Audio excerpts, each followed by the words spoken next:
Greet all of you in the wonderful, matchless name of the Savior and Lord Jesus Christ of Nazareth. நசரேயனாகிய இயேசு கிறிஸ்துவின் ஈடு இணையற்ற ஒப்பற்ற நாமத்தில் உங்கள் ஒவ்வொருவரையும் வாழ்த்துகிறேன். We both are very happy and so privileged to minister to the ministers of God in a series.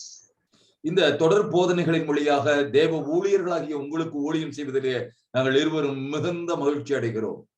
We have been talking about different kinds of spirit destroying the churches, the ministry and the family and standing against the kingdom of God. தேவனுடைய திருச்சபையை, குடும்பங்களை, ஊழியங்களை தேவராஜ்யத்திற்கு விரோதமாய் போராடி கொண்டிருக்கிற பல்வேறு விதமான ஆவிகளினுடைய முகத்திரையை கிழித்து அவைகளை வெளியரங்கமாக்குகிற ஒரு தொடர் போதனையை செய்து கொண்டு வருகிறோம்.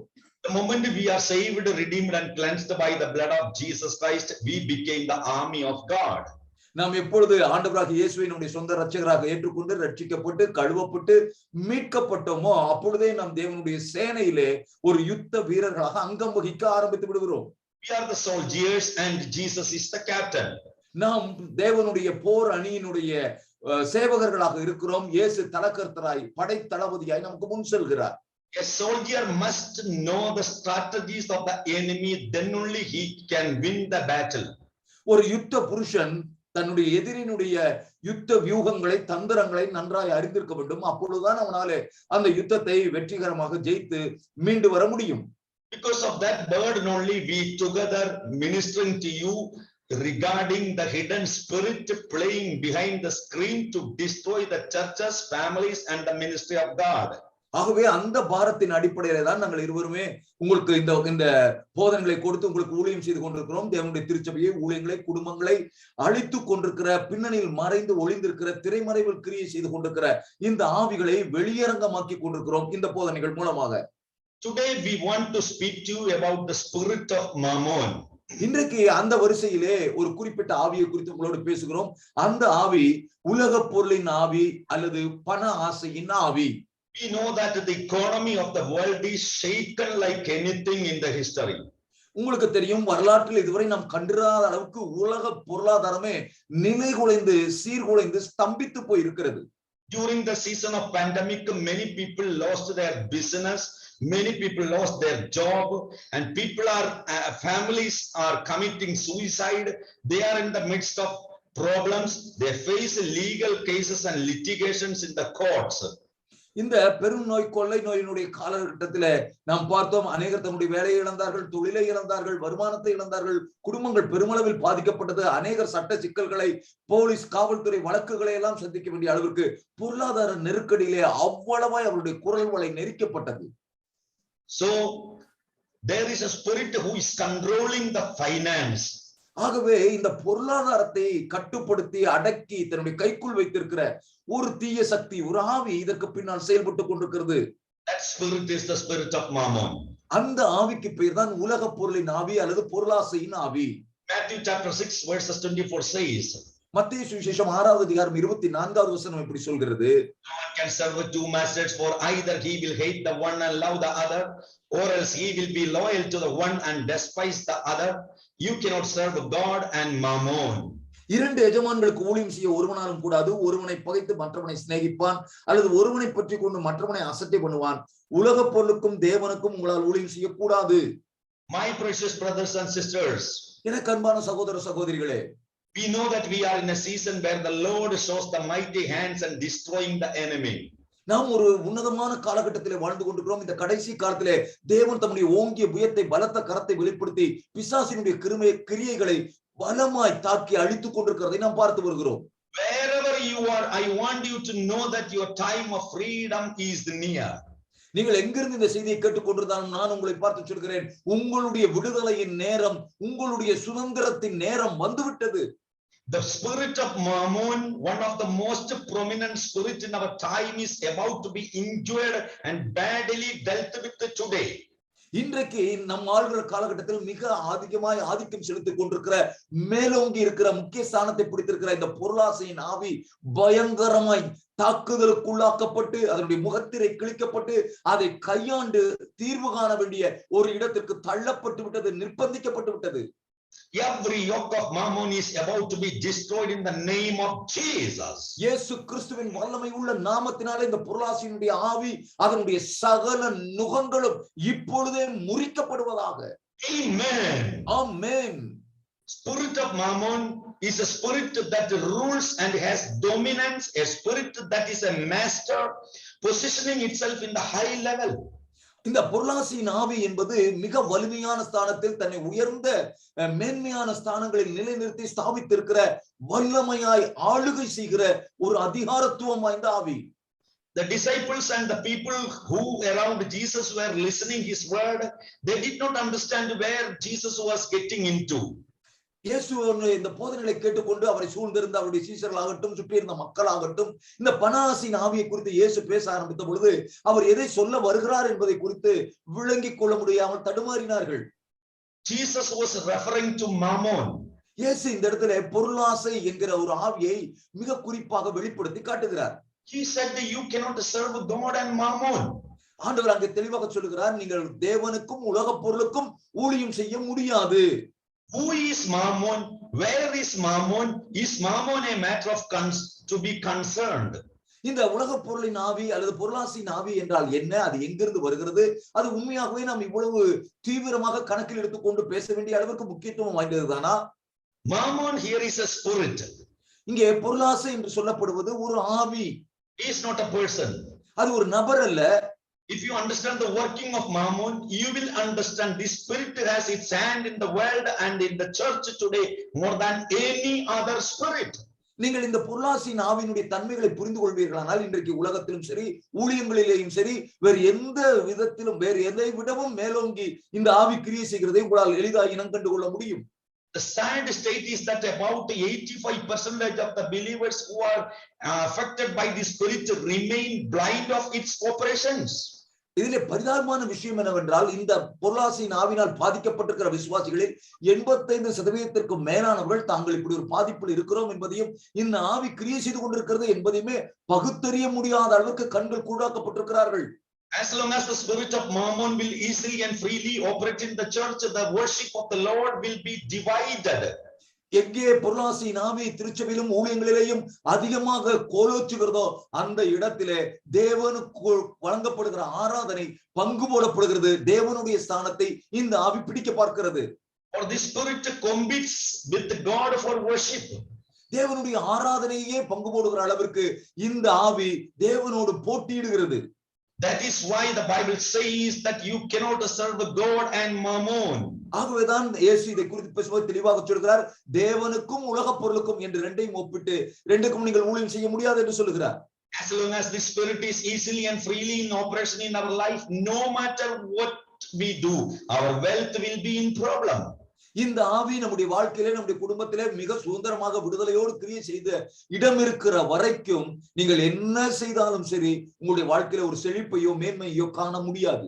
Because mammon controls over wealth distribution anywhere in the globe.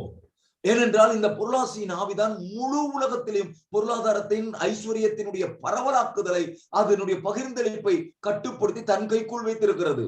Mammon has been seen by many in one dimension. பல ஆவிகள் அனைத்தும் இணைந்த ஒரு பரிமாணத்தில் இந்த பொருளாதாரத்தின் ஆவி இந்த பணாசின் ஆவி செயல்படுகிறது. When we talk about money, money goes beyond the paper. நாம் பணம் என்று சொல்ல வருகிற பொழுது அது வெறும் ஒரு அச்சடிக்கப்பட்ட தாள் என்பதற்கு மேலாக ஆவிக்குரிய வல்லமை வாய்ந்த ஒன்று. You must know that there is a spirit on the spiritual range that controls money. ஆவிக்குரிய மண்டலத்தில் வல்லமையாக கிரியை செய்து பணத்தை கட்டுப்பாட்டுக்குள் வைத்திருக்கிற ஒரு ஆவி இருக்கிறது என்பதை நாம் புரிந்து கொள்ள வேண்டும். The devil knows that if he controls money, he will control everything in the reign of the natural. பிசாசுக்கு நன்றாக தெரியும் இந்த இயற்கை மண்டலத்தில் பணத்தை தன்னுடைய கட்டுக்குள் கொண்டு வந்து விட்டால் தான் அதை ஆதிக்கம் செலுத்த ஆரம்பித்து விட்டால் இந்த பூமியில எதையும் தன்னால் செயல்படுத்த முடியும் கட்டுப்படுத்த முடியும் என்பதை பிசாசு நன்றாக அறிந்திருக்கிறான். Since he wants to be in control of what comes and goes, what should be and what shouldn't be, he knows that he has to have control over money. என்ன வருகிறது என்ன போகிறது எதை அனுமதிக்க முடியும் எதை அனுமதிக்க கூடாது என்பதை எல்லாம் அவன் கட்டுப்பாட்டிற்குள் வைத்திருக்கிற வரைக்கும் பணத்தின் மேல் அவனுக்கு ஒரு ஓங்கிய கைதான் இருக்கிறது. In this season, God is liberating the church from the spirit of mammon. இந்த காலகட்டத்தில் தேவன் திருச்சபையை இந்த பண ஆசையின் ஆவியிலிருந்து, பண அடிமைத்தனத்தின் ஆவியிலிருந்து பூரணமாய் விடுதலையாக்க விரும்புகிறார். Somebody shout amen and give glory to Jesus. நீங்கள் இருக்கிற இடங்களில் சத்தமா ஆமென் என்று கர்த்தரை உயர்த்தி அவருக்கு மகிமை செலுத்துங்கள். As we go through this, we will begin to open our eyes. இந்த சத்தியத்திற்குள் ஆழமாய் நீங்கள் கேட்க கேட்க கேட்க இது உங்களுடைய மனக்கண்களை திறந்து இந்த சத்தியத்திற்கு உங்கள் கண்களை பிரகாசமாக்கும். Bible says in 1 Timothy chapter 6 verses 10. 1 தீமோத்தேயு 6வது அதிகாரம் 10வது வசனம் இப்படி சொல்கிறது. For the love of money is a root of all kinds of evil, for which some have strayed from the faith in their greediness and pierced themselves through with many sorrows. பண ஆசை எல்லா தீமைக்கும் நேராக இருக்கிறது. சிலர் அதை இச்சித்து விசுவாசத்தை விட்டு வழுவி அநேக வேதனைகளாலே தங்களை உருவக்குத்தி கொண்டிருக்கிறார்கள். Money itself is not evil. The love of money is the root of all evil. பணம் தன்னில் தானே தீமையானது அல்ல, பண ஆசைதான் எல்லா தீமைக்கும் நேராக இருக்கிறது என்று வேதம் சொல்கிறது. When money becomes the first priority, it becomes a true issue. பணம் உங்களுடைய வாழ்க்கையிலே முதலிடத்தை பிடிக்கும் பொழுது, அதுவே பிரதானமானதாக மாறிவிடுகிற பொழுது, அது உண்மையிலேயே ஒரு பிரச்சனையாக உருவெடுக்கிறது. And when mammon is present in your life, money becomes more than a medium in your life, but it becomes the goal. உங்களுடைய வாழ்க்கையில் இந்த பண ஆசையினாவே உங்களை ஆட்கொள்ளும் பொழுது, பணம் என்பது ஏதோ ஒரு பரிவர்த்தனைக்கான ஒரு பொருளாக மட்டுமில்லாமல், அது ஒரு ஒரு ஒரு வழியாக மட்டுமில்லாமல் உங்கள் வாழ்க்கையினுடைய ஒட்டுமொத்த லட்சியமாகவே மாறிவிடுகிறது. Amen. Amen. Any time when money becomes the ultimate goal, you must know that mammon is in operation. உங்களுடைய வாழ்க்கையில எப்பொழுதும் பணம் உங்களுக்கு பிரதானமான நோக்கமாக மாறுகிறதோ அப்பொழுது நீங்கள் புரிந்து கொள்ள வேண்டும், நீங்கள் இந்த ஆவியினுடைய தாக்கத்திற்குள் வந்து விட்டீர்கள். It is very important to understand that money is made to be a mean, not the goal. நீங்கள் நன்றாய் தெளிவாய் புரிந்து கொள்ள வேண்டிய ஒரு உண்மை, பணம் என்பது ஒரு பரிவர்த்தனைக்கான இடை பொருளே தவிர அதுவே ஒரு மூல ஆதாரமானது அல்ல, அதுவே வாழ்க்கையின் ஒட்டுமொத்த இலக்கானது அல்ல.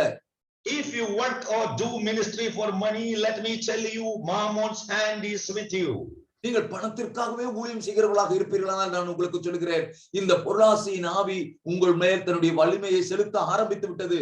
Today we will break the spirit of Mammon in your life. இன்றைக்கு அந்த பண ஆசையின் ஆவியை இயேசுவின் நாமத்தில் உங்கள் ஒவ்வொருடைய வாழ்க்கையில இருந்து முறியடிக்கிறோம். Say amen. ஆமென் என்று சொல்லுங்கள். Hallelujah. Hallelujah. Mammon is the spirit of money and it is expressed to greediness. இந்த பொருளாசையின் ஆவி என்பது பணத்தை பற்றியது, அது நம்மை பேராசைக்குள் நடத்துகிறது. You want more today and more tomorrow. இந்த ஆவி உங்களை பேராசைக்குள்ளே நடத்தும். உங்களுக்கு இன்னும் இன்னும் இன்னும் என்று உங்களுடைய பண பசி அடங்காமலே இருக்கும். இன்றைக்கு இருக்கிறதை விட நாளைக்கு இன்னும் அதிகம் சேர்க்க மாட்டாமா என்றே துடித்துக் கொண்டிருப்பீர்கள். Wanting money by itself is not the problem as long as you understand you want it as a mean. பணத்தை சேர்ப்பதிலே ஒரு தவறும் இல்லை. அது ஒரு பொருள் தான், அது ஒரு பரிவர்த்தனைக்கான விஷயம்தான் என்கிற அளவுக்கு உங்களுக்கு புரிதல் இருக்குமானால் பணத்தை சேர்ப்பதிலே உங்களுக்கு பிரச்சனை இல்லை. Mammon has been operating through greediness. பண ஆசையின் ஆவி பேராசையாக உருவெடுக்கிறது, அது அதன் வழியாக செயல்படுகிறது. Today people will marry you not because of love or they care about you, but because of money. இன்றைக்கு திருமண உறவே கூட இப்படிப்பட்ட நெருக்கடிக்குள்ளே தரம் தாழ்ந்து விட்டது. அவர்கள் திருமண பந்தத்திலே அன்பிற்காகவோ உறவிற்காகவோ ஈடுபடுவதில்லை. திருமணமே பணத்தின் அடிப்படையிலே தீர்மானிக்கப்படுகிறது. Today people will join hands with you in friendship simply because of money. இன்றைக்கு நட்பு உறவு என்று சொல்லுகிறது எல்லாமே பணத்தை அடிப்படையாக கொண்டதா தான் இருக்கிறது. பணம் இருப்பதினாலே தான் அவர்கள் உங்களோடு கரம் கோர்த்துக் கொள்கிறார்கள். That friendship is false. அந்த நட்பு என்றைக்குமே தீமையானது. The day money will fail, their relationship with you also will fail. எங்கே உங்களுடைய பணம் தீர்ந்து போகிறதோ அந்த நாளில் அந்த உறவும் மறைந்து விடும். People will stop at nothing when it comes at money. பணம் என்று வரும் பொழுது மக்கள் எதையும் பொருட்படுத்துவதில்லை. God gives you money so as to give you an assignment. ஆண்டவர் உங்கள் கைகளிலே பணத்தை கொடுப்பதற்கு காரணம் அதற்கு பின்னால் ஒரு நோக்கத்தை, ஒரு பொறுப்பை உங்களுக்கு கையளிப்பதற்காகத்தான். He doesn't give you money to have a relationship with money. பணத்தை பெருமையாக பேசிக்கொண்டு பணத்தோடு உறவு கொண்டாடுவதற்காக பணம் உங்களுக்கு கொடுக்கப்படுவது இல்லை. God gives it to you because the kingdom of God has to be built. ஆண்டவர் உங்கள் கையில் நம்பி பணத்தை கொடுப்பதற்கு காரணம் தேவனுடைய ராஜ்யம் கட்டப்பட வேண்டும் என்பதற்காக. God gives it to you not because he wants you to look as the best in the community. No, because he wants you to become a servant. ஆண்டவர் உங்கள் கையில பணத்தை கொடுப்பதற்கு காரணம் சமுதாயத்தில் நீங்கள் உயர்ந்த அந்தஸ்து உள்ளவர்களாக, மதிப்பு மிக்கவர்களாக, கனவான்களாக மாற வேண்டும் என்பதற்காக அல்ல, அவருடைய ராஜ்யத்தில் ஒரு வேலைக்காரனாக நீங்கள் தாழ்மைப்பட வேண்டும் என்பதற்காக. Money is an instrument. பணம் என்பது ஒரு கருவிதான். Somebody once said, money is a good servant but a bad master. ஒரு பழமொழி இப்படி சொல்லுவார்கள், பணம் என்பது ஒரு நல்ல வேலைக்காரன் ஆனால் மோசமான எஜமானன். There are people whose movements and actions are simply determined by money. சில பேர் இருக்கிறார்கள், அவருடைய நடவடிக்கைகள், அவருடைய சுபாவம், அவருடைய செயல்பாடுகள் அனைத்துமே பணத்தை அடிப்படையாக கொண்டு பணத்தினால் தீர்மானிக்கப்படுகிறதாக இருக்கும். This is why many children of God has compromised their value. ஆகவேதான் அநேக தேவ பிள்ளைகள் கூட பணத்தை முதன்மைப்படுத்துகிறதுனாலே சத்தியத்திலே சமரசம் செய்து கொள்கிறார்கள். Just to get a promotion instead of looking at God, what did they do? ஒரு பதவி உயர்வுக்காக தேவனை நோக்கி பார்ப்பதற்கு பதிலாக அவர்கள் மாற்று வழிகளை தேடுகிறார்கள், என்னென்னவெல்லாமோ செய்கிறார்கள், குறுக்கு வழிகளை கையாளுகிறார்கள். How far did they go? இந்த வழி எவ்வளவு காலம் தாக்கு பிடிக்கும்? When mammon is operating, the spirit of money takes over. எங்கே பொருளாசையின் ஆவி இருக்கிறதோ அங்கே பணம் மேலோங்கி ஆதிக்கம் செலுத்த ஆரம்பித்து விடுகிறது. When Jesus Christ said to me, you take care of my affairs and I will take care of yours. இயேசு கிறிஸ்து என்னோடு இடைப்பட்டு பேசும்போது இப்படி சொன்னார், நீ என்னுடைய ஊழியத்தை பொறுப்பெடு, நான் உன்னுடைய எல்லா தேவைகளையும் நான் பார்த்துக் கொள்கிறேன் என்பதாக வாக்கு கொடுத்தார்.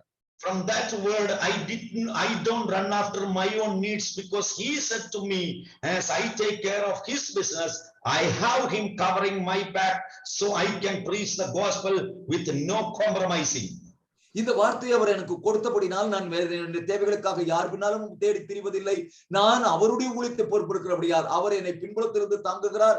ஆகவே நான் தைரியமாய் சத்தியமாய் எங்கும் பிரசங்கிக்கிறேன், சமரசம் செய்து கொள்வது இல்லை. Mammon is a spirit that leads man to a level of attachment to money that is supposed not to be. பண ஆசை என்கிற ஆவி மனிதனை ஒரு எல்லை வரைக்கும் கொண்டு போய் விடுகிறது. பணத்தோடு அவனை பிணையும்படி செய்து விடுகிறது. அது உண்மையில் தேவையில்லாதது, அப்படி நடக்க கூடாது. Marriages are sore just because the husband does not smile at all, because he is fired and dropped by the people. ஒரு குடும்ப வாழ்வே கூட பணத்தினாலே அப்படியே கசந்து போய்விடுகிறது. ஏனென்றால் கணவன் எல்லா பக்கமும் நெருக்கப்படுகிறான், பண தேவைகளுக்காக எல்லா பக்கமும் தாக்குதலுக்கு இலக்காக்குகிறான். ஆகவே குடும்ப வாழ்க்கை ரம்மியமற்றதாக கசந்து விடுகிறது. That is why they say when money leaves the house, love jumps out of the window. ஆகவேதான் பணம் ஒரு வழியாய் வீட்டை விட்டு வெளியேறும் பொழுது சந்தோஷமும் இன்னொரு வழியாய் ஜன்னல் வழியை எட்டு குதித்து வெளியே போய் விடுகிறது. It will be a wrong perception that you may feel I am shooting money down. நீங்கள் இந்த செய்தியை கேட்கும் பொழுது நான் ஏதோ பணத்தை தவறாக மதிப்பிடுகிறேன் அல்லது அதை தாக்கி பேசுகிறேன் என்பதாக நீங்கள் நினைத்துக் கொள்வீர்களானால் அது தவறு. உண்மையில் நான் அப்படி செய்யவில்லை. It will be a tragedy if you think that the money in your pocket is the devil in your pocket. இது என் சட்டை பையில் இருக்கிற பணம் பிசாச கூடவே வைத்திருக்கிறது மாதிரி என்று நீங்கள் நினைத்திருப்பீர்களானால் அது உண்மையிலேயே பரிதாபகரமான தவறான பார்வை. The love of money is the root of all evil, meaning loving it, making it your own, removing God where God has to be because of having it.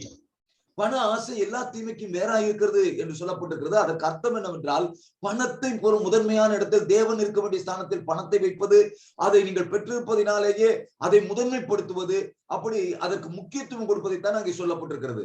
That is a problem. You will compromise your value. அதுதான் பிரச்சனையாக மாறுகிறது. அங்கேதான் நீங்கள் மற்ற உங்களுடைய வாழ்வியல் மதிப்பீடுகளிலே நீங்கள் சமரசம் செய்ய ஆரம்பிக்கிறீர்கள். You will say things not because your heart is clean. You will say things not because your heart is clean. நீங்கள் சொல்கிற காரியங்கள் உங்களுடைய இருதயத்தினுடைய தூய்மையிலிருந்து வராமல் போய்விடுகிறது. Money is fast. If you run after it, it will take you to the house of a devil. Before you know, you will have all sort of things in your pocket. நீங்கள் பணம் என்பது மிக வேகமாக கால்களிலே சக்கரத்தை கட்டி கொண்டு ஓடுகிறது. அதை நீங்கள் பின்தொடர்வீர்களானால் அது பிசாசின் இருப்பிடத்திலே கொண்டு போய் விட்டுவிடும்.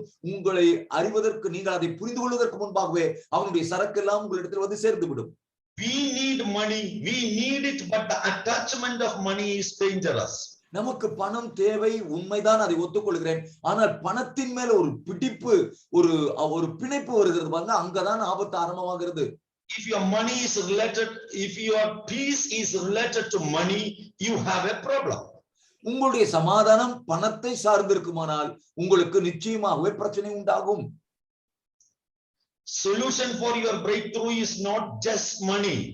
உங்களுடைய எல்லா பிரச்சனைகளுக்கும் தீர்வு, உங்களுடைய வாழ்க்கையில ஒரு திருப்பம் அல்லது மாற்றம் ஏற்படுவது, அதற்கெல்லாம் பணம் இருந்தா போதும் நினைச்சீங்கன்னா அது அப்படி அல்ல. Those who are with God and have money and money doesn't have them. தேவனோடு சரியான உறவில் இருக்கிறவர்கள் பணத்தை வைத்திருப்பார்கள், ஆனால் பணம் அவர்களை கட்டுப்படுத்தி தன் கைக்குள் வைத்திருக்காது. They will have money like they don't have it, and money doesn't influence their life towards people. அவர்கள் பணத்தை வைத்திருந்தாலும் பணம் இருக்கிற மாதிரி அதை ஒரு பொருட்டாகவே எண்ண மாட்டார்கள். பணம் அவர்களை மனிதர்கள் மத்தியில மனிதர்களால் ஆளப்படுவது, அது மனிதர்களுடைய செல்வாக்குக்குள்ள அவர்களை சிறுமைப்படுத்தி அடிமைப்படுத்தாது. We are dealing with the spirit of mammon today. இன்றைக்கு இந்த பண ஆசையின் ஆவியை குறித்து நாம் கையாண்டு கொண்டிருக்கிறோம், அதை பார்த்து கொண்டிருக்கிறோம். The spirit of mammon is a spirit that makes money the god. இந்த பண ஆசையின் ஆவி இருக்கிறதே, அது பணத்தை தேவனாக உயர்த்துகிறது. Money has the last word and it directs you. பணமே எல்லாவற்றுக்கும் இறுதி இலக்காக அதையே பிரதானப்படுத்தி அதன் பின்னணியிலேயே உங்களை இயக்குகிறது இந்த ஆவி. You will rather miss a convocation with God when money calls you. பணம் உங்களை அழைக்கும் பொழுது நீங்கள் தேவனோடு இருக்கிற அந்த ஐக்கியத்தை, அவருக்கு கொடுக்க வேண்டிய இடத்தை, அவரோடு உள்ள நெருக்கத்தை இழந்து விடுவீர்கள். You are in the church because it does not cost you. If it had to cost you, you will not make it. நீங்கள் சபையில இருப்பதே ஒரு பாதுகாப்பு கருதிதான். அது உங்களை பாதிக்காத வரைக்கும் நீங்கள் சமாதானமா இருப்பீர்கள். உங்கள் பணத்திற்கு அங்கே ஏதாவது ஒரு பாதிப்பு வருகிறது என்று தெரிந்தால் நீங்கள் அங்கிருந்து விலகி விடுவீர்கள். You cannot receive money from God when your attitude toward money is so wrong. உங்கள் பார்வை, பணத்தை குறித்த உங்களுடைய கண்ணோட்டம் தவறாக இருக்கிற வரைக்கும் நீங்கள் தேவனிடத்திலிருந்து பண ஆசீர்வாதங்களை பெறவே முடியாது. The reason why you are not getting money is that your attitude towards money is so wrong. நீங்கள் இதுவரைக்கும் ஏன் பணத்தில் ஆசீர்வதிக்கப்படவில்லை என்றால், இன்றைக்கு நான் உங்களுக்கு சொல்கிறேன், அதற்கு காரணம் உங்களுடைய பணத்தை பற்றின கண்ணோட்டம் தவறாக இருக்கிறது.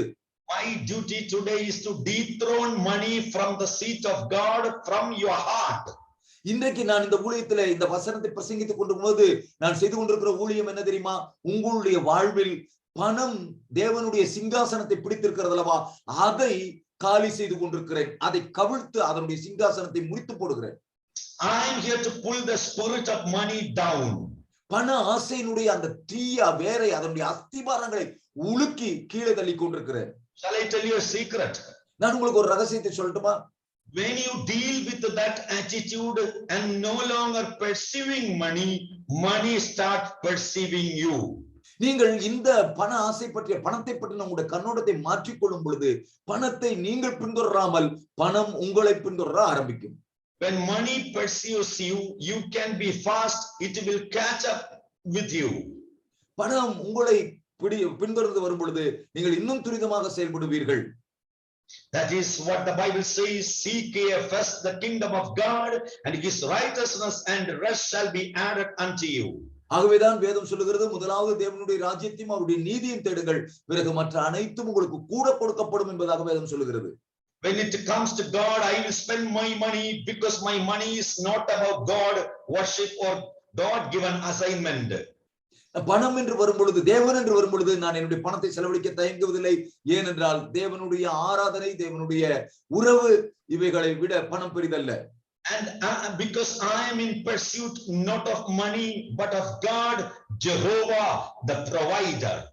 நான் பணத்தை முதன்மையாக அதை பின்பற்றி செல்வதில்லை, ஆனால் யெகோவா ரஃபா, என்னுடைய தேவைகளை எல்லாம் சந்திக்க வல்லமையுடைய தேவனையே நான் பின்பற்றுகிறேன். Gold and silver belongs to him. பொன்னும் வெள்ளியும் கர்த்தருடையது. He will make me rich and give me money because he understands that money in my hand is for the assignment. அவர் என்னை பொன்னும் வெள்ளியுடைய ஐஸ்வர்யவானாக மாற்ற முடியும். ஏனென்றால் அவருக்கு தெரியும், என் கையில் உள்ள பணம் தேவனுடைய ராஜ்யத்திற்கு, தேவன் எனக்கு அளித்த திட்டத்திற்காகத்தான் பயன்பட போகிறது என்பதை அவர் அறிந்திருக்கிறார். Money or mammon is the god of all materialism. பணம் அல்லது இந்த பொருளாசையின் ஆவி என்பது எல்லா விதமான உலக பொருளாதார கோட்பாடுகளுக்கு தொடர்புடையது. That is the spirit that gives things more value than even God. அது உலக பொருளுக்கும் உலகத்தினுடைய ஆஸ்திகளுக்கும் மிகுந்த முக்கியத்துவத்தை கொடுக்கிறது. தேவனை விட அதிக முக்கியத்துவம் உலக பொருளுக்கு வழங்கப்படுகிறது. You must have material things, but it should not have you. நீங்கள் எல்லா விதமான உலக பொருள்களை, செல்வ செழிப்பான வசதியான ஆடம்பர பொருட்களை உங்களிடத்தில் வைத்திருக்கலாம். ஆனால் அந்த பொருட்கள் உங்களை தன்வசப்படுத்தி தன் கட்டுக்குள் வைத்திருக்க கூடாது. You drive a latest car, but still when you see an elderly person, you bow in respect. நீங்கள் ஒரு விலை உயர்ந்த ஆடம்பர காரை வீட்டுல வைத்திருக்கலாம். ஆனாலும் அந்த கார் இருக்கிறதுனால உங்களுக்கு மேட்டிமை வந்து விடக்கூடாது. உங்களை விட வயதில் மூத்த ஒரு பெரிய மனிதர்களை பார்க்கும் பொழுது நீங்கள் நிச்சயமாக தலைகவிழ்ந்து மரியாதை செலுத்தி தாழ்மைப்பட வேண்டும். Your bank account is full, but when you are supposed to love somebody, you show respect, honor and reverence. உங்களுடைய வங்கி கணக்கிலே பணம் நிரம்பி வழியலாம், கொட்டி கிடக்கலாம். ஆனாலும் உறவு என்று வரும்பொழுது, நட்பு என்று வரும்பொழுது, மற்றவர்களை பார்க்கும் பொழுது நீங்கள் மரியாதையோடும் கனத்தோடும் தாழ்மையோடும் நடந்து கொள்ள வேண்டும். That is what we call being free from the spirit of mammon. அதைத்தான் நாம் பொருளாசையிலிருந்து விலகி வாழ்தல் என்று சொல்லுகிறோம். Mammon, the god of materialism, is controlling our routines and behaviors. நம்முடைய செயல்பாடுகளை, நம்முடைய அன்றாட வாழ்க்கை முறைகளை, நம்முடைய நடத்தையை இந்த பொருளாதாயத்தின் ஆவியானது ஆட்டி படைக்கிறது. Brothers and sisters are not brothers and sisters anymore because mammon comes, he starts his rule. இந்த பண ஆசையின் ஆவி குடும்பங்களுக்குள்ளே புகுந்து அலைக்கழித்து தன்னுடைய ஆளுகையை காட்ட ஆரம்பிக்கும் பொழுது சொந்த சகோதரர்களோட பணத்தின் நிமித்தம் சகோதரர்களாகவோ சகோதரிகளாகவோ உறவை பின்பற்றுவது இல்லை, பகைத்துக் கொள்கிறார்கள். If material things are so important to you than even God does not find his place anymore, you will not get it from him. நீங்கள் பொருளாசை என்பது உங்களுடைய வாழ்க்கையில் பிரதானமான இடத்தை பிடித்து தேவனை கூட இரண்டாம் பட்சமாக்கி தேவனுடைய இடத்தை இது பிடிக்குமானால் நீங்கள் தேவனிடத்திலிருந்து எதையும் பெற்றுக்கொள்ளவே முடியாது. You will say, oh Lord, give me a new house, but God will say no. நீங்கள் ஆண்டவரை பார்த்து, ஆண்டவரே எனக்கு ஒரு புதிய வீட்டை தாங்க, எனக்கு ஒரு காரை தாங்கனால நீங்கள் புலம்பிக் கொண்டே இருக்கலாம். ஆனாலும் அவரிடமிருந்து பதில் வராது. Why? ஏன் தெரியுமா? For God knows that what is it profits a man to gain the whole world and lose his soul. ஆனா என்ன ஆண்டவருக்கு நன்றாக தெரியும், மனுஷன் உலகம் முழுவதையும் ஆதாயப்படுத்திக் கொண்டாலும் தன்னுடைய ஆத்துமாவை நஷ்டப்படுத்தினால் அவனுக்கு லாபம் என்ன? If your soul is not right, God knows adding anything more to your life, be it material or financial, will just give mammon more prominence and he will destroy you.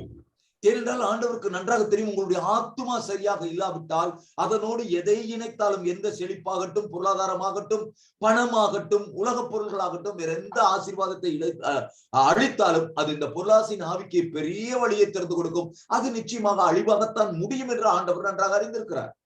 Mammon competes with God's worship in your life, family, community and church of God.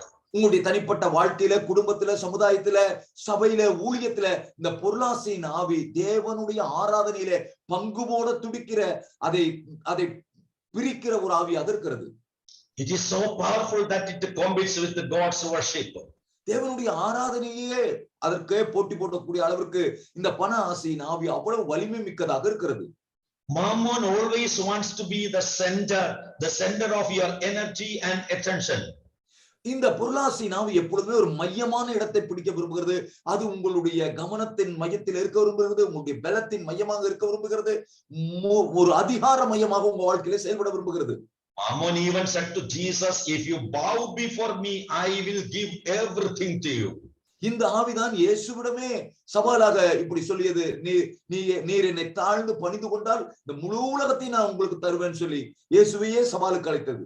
Mammon is a spirit that takes control of resources and its distribution thereafter. அதற்கு பிறகு இந்த உலக பொருளின் ஆவி இருக்கிறதே, அது எல்லா விதமான வள ஆதாரங்களையும் அவைகளுடைய பகிர்ந்தளிப்பையும் அது சரியான நபர்களுக்கு போய் சேர விடாமல் கட்டுப்படுத்துவதையும் இந்த பண ஆவி செய்கிறது. Means that Mammon is a spirit that wants to control every resource, and Mammon wants to decide who should have it and who should not. அப்படியானால் இந்த எல்லா பூமியினுடைய வளங்களை செல்வச் செழிப்பை இந்த பண ஆசை ஆவி இருக்கிறதே அது தன்வசப்படுத்தி கட்டுப்படுத்தி அது யாருக்கு போய் சேர வேண்டும் யாருக்கு போகக்கூடாது என்பதையெல்லாம் தீர்மானிக்கிற சக்தியாக அவ்வளவு வலுப்பெற்றதாக இயங்கிக் கொண்டிருக்கிறது. The devil knows that money makes you who you are.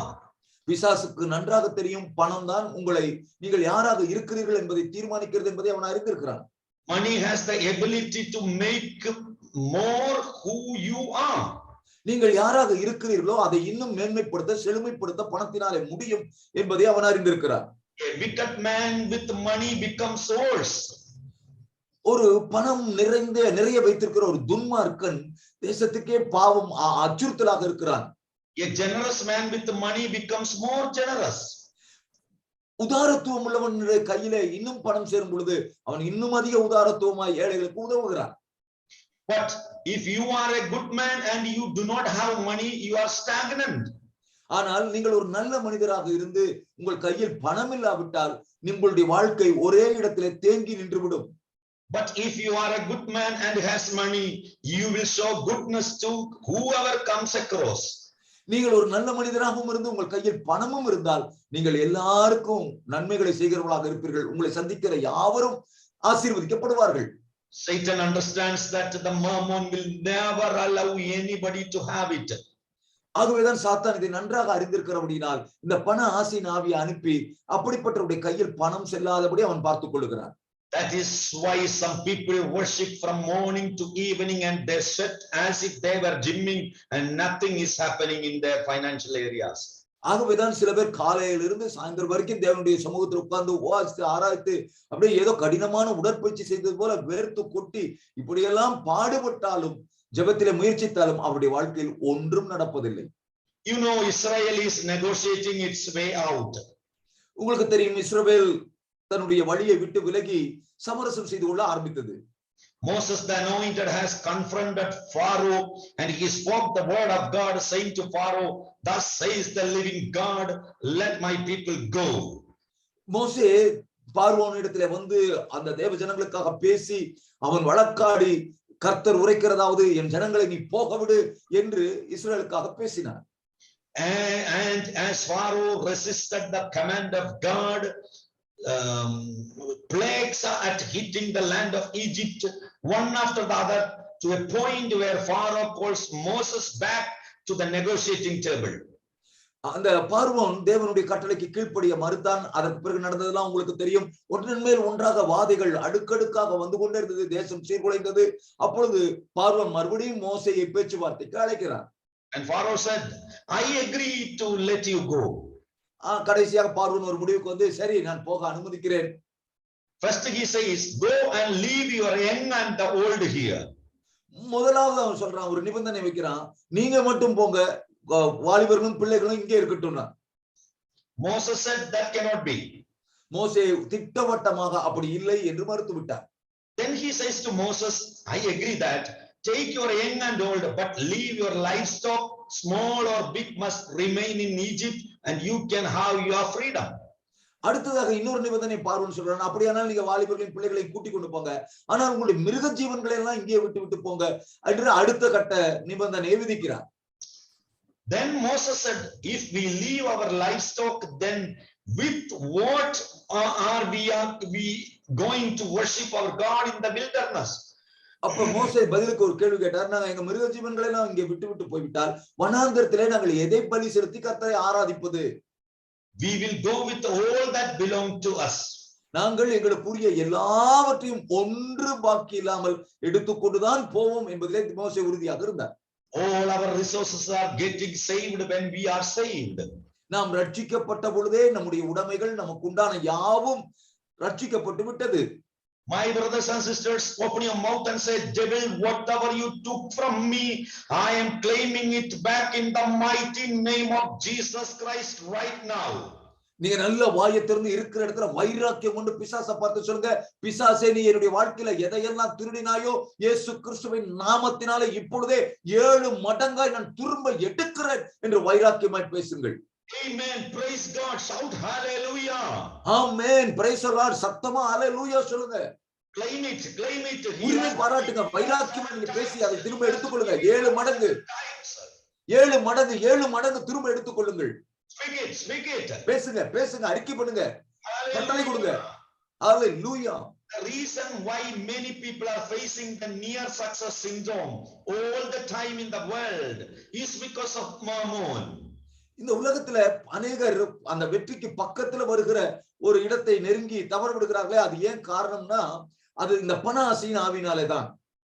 And all that some preacher told you that money is evil and if you don't have it, it is good and you have to go to heaven.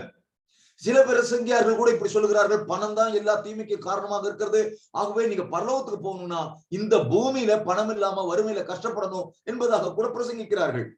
If money is a mean, it is for you as a key, because without money you are not able to fulfill your God-given desires. பணம் என்பது ஒரு உபகரணமாக இருக்கிற வரைக்கும் அது உங்களுக்கு ஒரு திறவுகோலாக இருக்கும். ஏனென்றால் பணம் இல்லாமல் கர்த்தர் உங்களுக்கு கொடுத்த திட்டங்களையோ வாஞ்சைகளையோ நீங்கள் இந்த பூமியில நிறைவேற்ற முடியாது. And Satan knows that you will be able to accomplish your God-given assignment only when you have it. ஏனென்றால் சாத்தானுக்கு நன்றாக தெரியும், உங்க கையில பணம் இருந்தால் தான் தேவனால் உங்களுக்கு கையளிக்கப்பட்ட பொறுப்புகளை திட்டங்களை நீங்கள் நிறைவேற்ற முடியும் என்பதை பிசாசு நன்கு அறிவான். And you can't even be a good father and keep your family in the right path if money is failing. பணம் உங்கள் கையில இல்லாம பணத்துல நீங்க சிரமப்பட்டு கொண்டிருப்பீர்களானால் நீங்கள் சொல்ல போனால் உங்கள் குடும்பத்திலேயே ஒரு நல்ல தகப்பனாக காரியங்களை குடும்பத்திற்காக செயல்படுத்த முடியாத, கையாலாகாத, இயலாத நிலையிலே தான் வாழ்ந்து கொண்டிருப்பீர்கள். You have to send your children to school and college and make sure that they have what they need, and for that is to be so, you must have money. நீங்கள் உங்கள் பிள்ளைகளை கல்லூரிக்கு பள்ளிக்கு அனுப்புகிறீர்கள், அவர்கள் அங்கே போய் அவருடைய தேவைகள் சந்திக்கப்பட வேண்டும், அவைகள் எல்லாம் நிறைவேறுதலை நீங்கள் பார்க்க வேண்டும் என்றால் பணம் இருந்தால் தான் இதெல்லாம் சாத்தியமாகும். That is why Satan through Mammon controls it. ஆகவேதான் சாத்தான் இந்த பண ஆசையின் ஆவி அல்லது உலகப் பொருளின் ஆவியின் மூலமாக பணத்தை தன் கட்டுக்குள் வைத்திருக்கிறான். You are here to take over until Jesus returns. இயேசு கிறிஸ்து திரும்ப வருகிற வரைக்கும் நீங்கள் இந்த ஆவியின் மேல் அதிகாரம் எடுக்க வேண்டும். Somebody open your mouth and say, Mammon, your reign of terror in my life is over.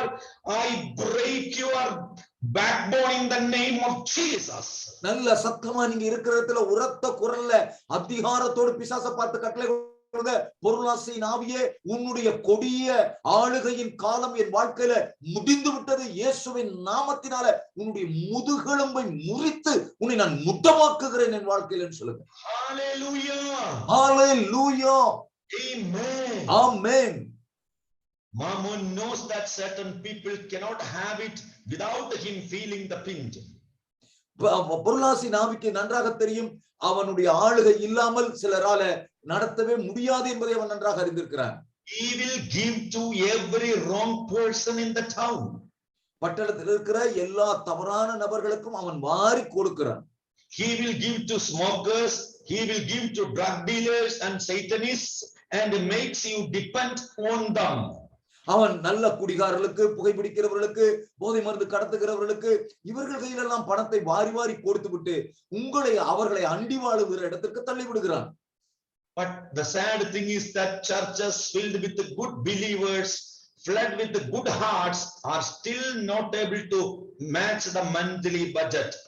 ஆனால் பரிதாபகரமான விஷயம் என்னவென்றால், நல்ல உள்ளம் கொண்ட விசுவாசிகள், உயர்தரமான நோக்கமுடையவர்கள் சபையில நிரம்பி இருக்கிறார்கள்.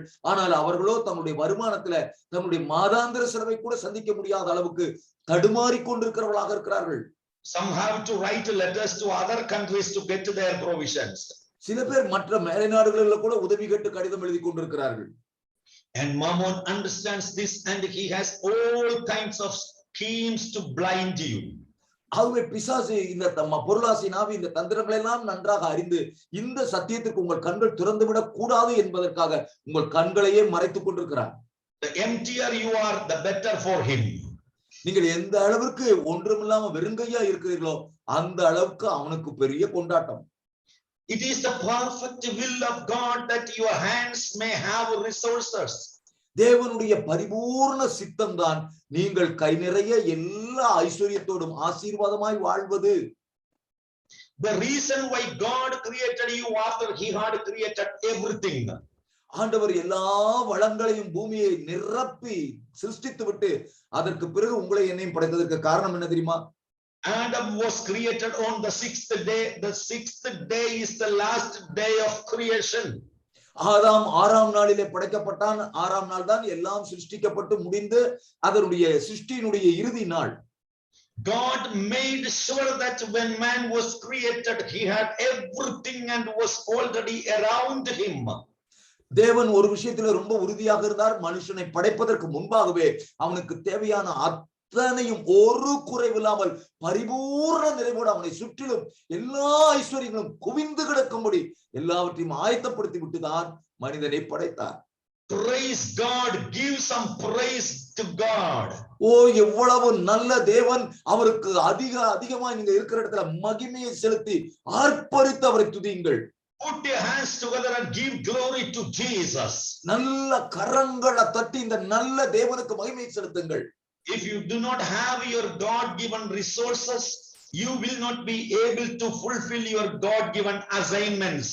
தேவனால் உங்களுக்கு என்று ஆயத்தப்படுத்தப்பட்ட இந்த ஆசீர்வாதங்கள், அந்த நிறைவுகள், செல்வ செழிப்பு உங்கள் கையில் இல்லாவிட்டால் தேவனால் உங்களுக்கு கையளிக்கப்பட்ட பொறுப்பை உங்களால் நிச்சயமாக நிறைவேற்றி முடிக்க முடியாது. My precious brothers and sisters who are listening me, என்னை கேட்டுக்கொண்டிருக்கிற எனக்கு அன்பான சகோதர சகோதரிகளே, please understand prosperity is a blessing of God. நன்றாய் புரிந்து கொள்ளுங்கள், செழிப்பு என்பது தேவனுடைய ஆசீர்வாதங்களில் ஒன்று. Many wants to feel ashamed of prosperity. அநேகர் செழிப்பை குறித்து வெட்கப்படுகிறார்கள். They tell you that you will not be saved through prosperity.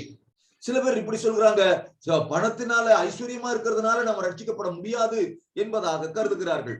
Who told you that prosperity saves us? யார்தான் அப்படி சொன்னது? நாங்களும் அப்படி சொல்லல. ஐஸ்வர்யம் தான் நம்ம ரட்சிக்குது என்று யாரும் சொல்லவில்லை. What saved us is Jesus Christ, and when we are saved, prosperity follows. தேவன் இயேசு கிறிஸ்துவின் மூலமாக நம்மை ரட்சித்தார். நாம் ரட்சிக்கப்பட்டதினாலே தேவனுடைய ஆசீர்வாதமாகிய ஐஸ்வர்யம் நம்மை பின்தொடர்ந்து வருகிறது. அது ரட்சிப்பின் ஒரு பின்தொடர்ச்சி. His word says goodness and mercy shall follow all your life. ஏனென்றால் அவருடைய வார்த்தை இப்படி சொல்லுகிறது, நன்மையும் கிருபையும் ஜீவனுள்ள நாளெல்லாம் என்னை தொடரும் என்பதாக வேதம் காட்டுகிறது. Open your mouth and say, I will prosper on every days of the week. நீங்க நல்ல வாயை திறந்து அறிக்கை பண்ணுங்க, வாரத்தின் எல்லா நாட்களிலும் நான் செழித்தோங்கி இருப்பேன். Mammon controls the resources and its distribution. பண ஆசையின் ஆவி இருக்கிறது. இந்த பொருளாசையின் ஆவி பணத்தையும் அதனுடைய வளங்களையும் அது யாருக்கு போய் சேர வேண்டும் என்பதையும் தீர்மானித்து கட்டுப்படுத்தி தன் ஆதிக்கத்தை செலுத்துகிறது. We will not allow it anymore. இனியும் நாம் அதை அனுமதிக்க போவது இல்லை. Everything that has your name on it is making its way to you. உங்களுக்காக முன் குறிக்கப்பட்டவைகள் எவைகளோ, உங்கள் பெயர் பொறிக்கப்பட்ட ஆசீர்வாதங்கள் எவைகளோ, அவைகள் அனைத்தும் உங்களை நோக்கி வேகமாய் வந்து கொண்டிருக்கிறது இயேசுவின் நாமத்தில். In this season, God is about to open doors, unbelievably doors for those whose heart are completely aligned with Him when it comes to finance, when it comes to resources. பணத்தை பொறுத்தவரை, ஐஸ்வர்யத்தை பொறுத்தவரை யார் யாருடைய இருதயங்கள் எல்லாம் தேவனோடு ஒரே நேர்கோட்டில் தேவனோடு இணைந்திருக்கிறதோ, ஒப்புரவாகி இருக்கிறதோ, அவர்களுக்கு கர்த்தர் இதுவரை நீங்கள் கண்டிராத ஆச்சரியமான இயற்கைக்கு அப்பாற்பட்ட வழிகளை, குறிப்பாக பொருளாதாரத்தில் அவர் உங்களுக்கு திறக்கிறார். Amen. Amen. You are completely free from the yoke and you rule of Mammon. பொருளாசையின் ஆவியினுடைய சகல நுகங்களிலிருந்தும் ஆளுகையிலிருந்தும் நீங்கள் 100% இந்த காலை வேளையிலே விடுவிக்கப்படுகிறீர்கள். God is about to give you the mean for the dream and vision. உங்களுடைய தரிசனத்திற்கு, உங்களுடைய சொப்பனத்திற்கு, உங்களுடைய கனவுகளுக்கெல்லாம் கர்த்தர் ஒரு வழியை, அதற்குரிய வள ஆதாரங்களை, திறவுகோல்களை உங்களுக்கு தந்து கொண்டிருக்கிறார். Dear families, அருமையான குடும்பத்தாரே, poverty that we see around is not by an accident. நம்மை சுற்றிலும் காணப்படுகிற வறுமை, பற்றாக்குறை, தரித்திரம் இவைகள் எல்லாம் ஏதோ எதேச்சையானவைகள் அல்ல. It is maintained by a system that is favoring one master, the enemy, the devil. இவைகள் எல்லாம் ஒரு எஜமானனுக்கு, ஒரு தலைவனுக்கு அவனுடைய சார்பாக செயல்பட்டு அவனுக்காக, அவனால், அவனுடைய கூட்டத்தால் வடிவமைக்கப்பட்டது. அவனுக்கு பெயர் சாத்தான். Poverty steals your dignity. வறுமை உங்களுடைய கண்ணியத்தை, உங்களுடைய அந்தஸ்தை, உங்களுடைய மேன்மையை களவாடி விடுகிறது. There is nothing good in poverty. வறுமையிலே, தரித்திரத்திலே நன்மையானது ஒன்றுமில்லை. Poverty does not equals spirituality. பொருளாதார தரித்திரம் என்பது ஏதோ ஒரு பெரிய ஆவிக்குரிய தன்மை, ஒரு குணாதிசயம் என்று நினைத்துக் கொள்ளாதீர்கள். Somebody had that wrong thoughts. சில பேருக்கு அப்படி ஒரு தவறான புரிதல் இருக்கிறது. பணம் இல்லாம இருந்தா தான் நம்ம நல்ல ஆவிக்குரிய நிலைமையில் இருக்கிறோம் என்பதாக அவர்கள் நினைத்துக் கொள்கிறார்கள். அது தவறு. You are not spiritual because you are broken poor. நீங்கள் உடைக்கப்பட்ட நிலைமையில பரிதாபமாக ஒன்றுமில்லாம இருப்பதினால நீங்க ரொம்ப உயர்ந்த ஆவிக்குரிய ஸ்தானத்தில் இருக்கிறீர்கள் என்று அர்த்தம் அல்ல. There is nothing good in poverty. தரித்திரத்துல, வறுமையில நன்மையானது ஒன்றுமே இல்லை. That is why all of us in the society have to wage a war against poverty. ஆகவேதான் இந்த சமுதாயத்திலே நாம் எல்லாருமே ஒருங்கிணைந்து இந்த வறுமைக்கு எதிரான ஒரு யுத்தத்தை, தரித்திரத்துக்கு எதிரான ஒரு போராட்டத்தை செலுத்த வேண்டியதாக இருக்கிறது. Jim Yang Kim, the former president of the World Bank, set a target to eradicate poverty at least by 2030. Kim Yong Kim என்கிற உலக வங்கியினுடைய தலைவர் குறைந்தபட்சம் 2030 தேசத்திலிருந்து வறுமையை விரட்டி அடிக்க வேண்டும் என்பதாக ஒரு அறைகூவல் விடுத்திருக்கிறார். We all applaud for it because be it World Bank, government, institutions known, big or small, families and churches, all of us has to arise against the spirit of poverty. இதை நாம் எல்லாருமே ஒத்துக்கொள்ளத்தான் வேண்டும். ஏனென்றால் உலக வங்கியோ, அரசியலமைப்போ, அது பெரிய நிறுவனங்களோ, சிறு நிறுவனங்களோ, குடும்பங்களோ, சமுதாயமோ, ஊழியமோ, நாம் எல்லாருமே இந்த வறுமைக்கு எதிரான ஒரு போரை தொடுத்துத்தான் ஆக வேண்டும், போராடித்தான் ஆக வேண்டும். Poverty is disability. வறுமை என்பது இயலாமையின் அடையாளம். There are things that you will never be able to do because poverty has you. உங்கள் வாழ்க்கையிலே வறுமை தாண்டவம் ஆடுகிறதுனால நீங்கள் செய்ய நினைத்ததை உங்களால் செய்ய முடியாமல் போய்விடுகிறது. It wraps around you like a snake. அது ஒரு பாம்பை போல உங்களை சுற்றி வளைத்து நெருக்கி விடுகிறது. There is nothing to applaud for poverty. வறுமைக்கு நம்முடைய வாழ்க்கையில இடம் கொடுக்க வேண்டிய எந்த முகாந்தரமும் அவசியமும் இல்லை. It should not be your language. அது அந்த தரித்திரம் உங்கள் பாஷையாக, உங்களுடைய பேச்சாக இருக்க வேண்டியது இல்லை. There is no spirituality or godliness. அதுல எந்த தெய்வீக தன்மையோ அல்லது ஆவிக்குரிய ஸ்தானமோ வறுமையிலே இல்லை. We say Jesus Christ was poor as he was born in a manger. Well, read the Bible carefully. நாம் என்ன சொல்லிக் கொண்டிருக்கிறோம்? இயேசுவே மாட்டு தொழுவத்துல தான் பிறந்தார், அதனால வறுமை நல்லதுதான் என்று நாம் பேசி அதை ஆதரித்து பேசிக் கொண்டிருக்கிறோம். ஆனால் நான் உங்களுக்கு சொல்கிறேன், வேதத்தை நன்றாக வாசித்து சரியாய் புரிந்து கொண்டு பேசுங்கள்.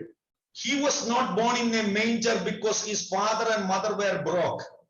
அவங்க அம்மாவும் அப்பாவும் ரொம்ப தரித்திரத்துல வழியே இல்லாம இருந்தாங்க, அதனாலதான் அவர் போய் மாட்டு தொழுவத்துல பிறந்தார் என்று நீங்கள் வேதம் சொல்லவில்லை. He was born in a manger because the inns were full. அவர் மாட்டு தொழுவத்துல பிறந்ததுக்கு காரணம் என்னன்னா, சத்திரம் எல்லாம் வாடகைக்கு எடுத்து தங்கக்கூடிய அளவுக்கு வசதி இருந்தது. ஆனாலும் அவங்க இடம் இல்லாததினாலே அவர் மாட்டு தொழுவத்துல பிறக்க வேண்டியதாயிற்று. They hadn't enough space to put him in the inns. சத்திரத்திலே அவரை தங்க வைப்பதற்கு எந்த சத்திரத்திலும் இடம் இல்லாமல் இருந்தது. அதுதான் உண்மை. All the inns were full. எல்லா சத்திரங்களும் நிரம்பி இருந்தது. Now we say he was the son of a carpenter. அடுத்த குற்றச்சாட்டு நாம் என்ன சொல்றோம்னா, அவர் தச்சனுடைய குமாரன் என்று ஒரு ஏழ்மை கோலத்துக்கு ஆதரவாக பேசுகிறோம். If you only know that carpenter means he had a business own. நீங்க தச்சன் என்று சொல்லும் பொழுது அவருக்கு சொந்த தொழில் இருந்தது, அதை பார்க்கணும். He had his own business in that time. அந்த நாட்களிலேயே அவர் சொந்த தொழிலை மிக சிறப்பாக செய்து கொண்டிருந்தார். We know that the kings came from the east and presented him according to what you saw in the pictures of some religious group. சில சமய பிரிவுகள்ல அவங்களுடைய புகைப்படங்கள் எல்லாம் நீங்க பார்த்திருப்பீங்க.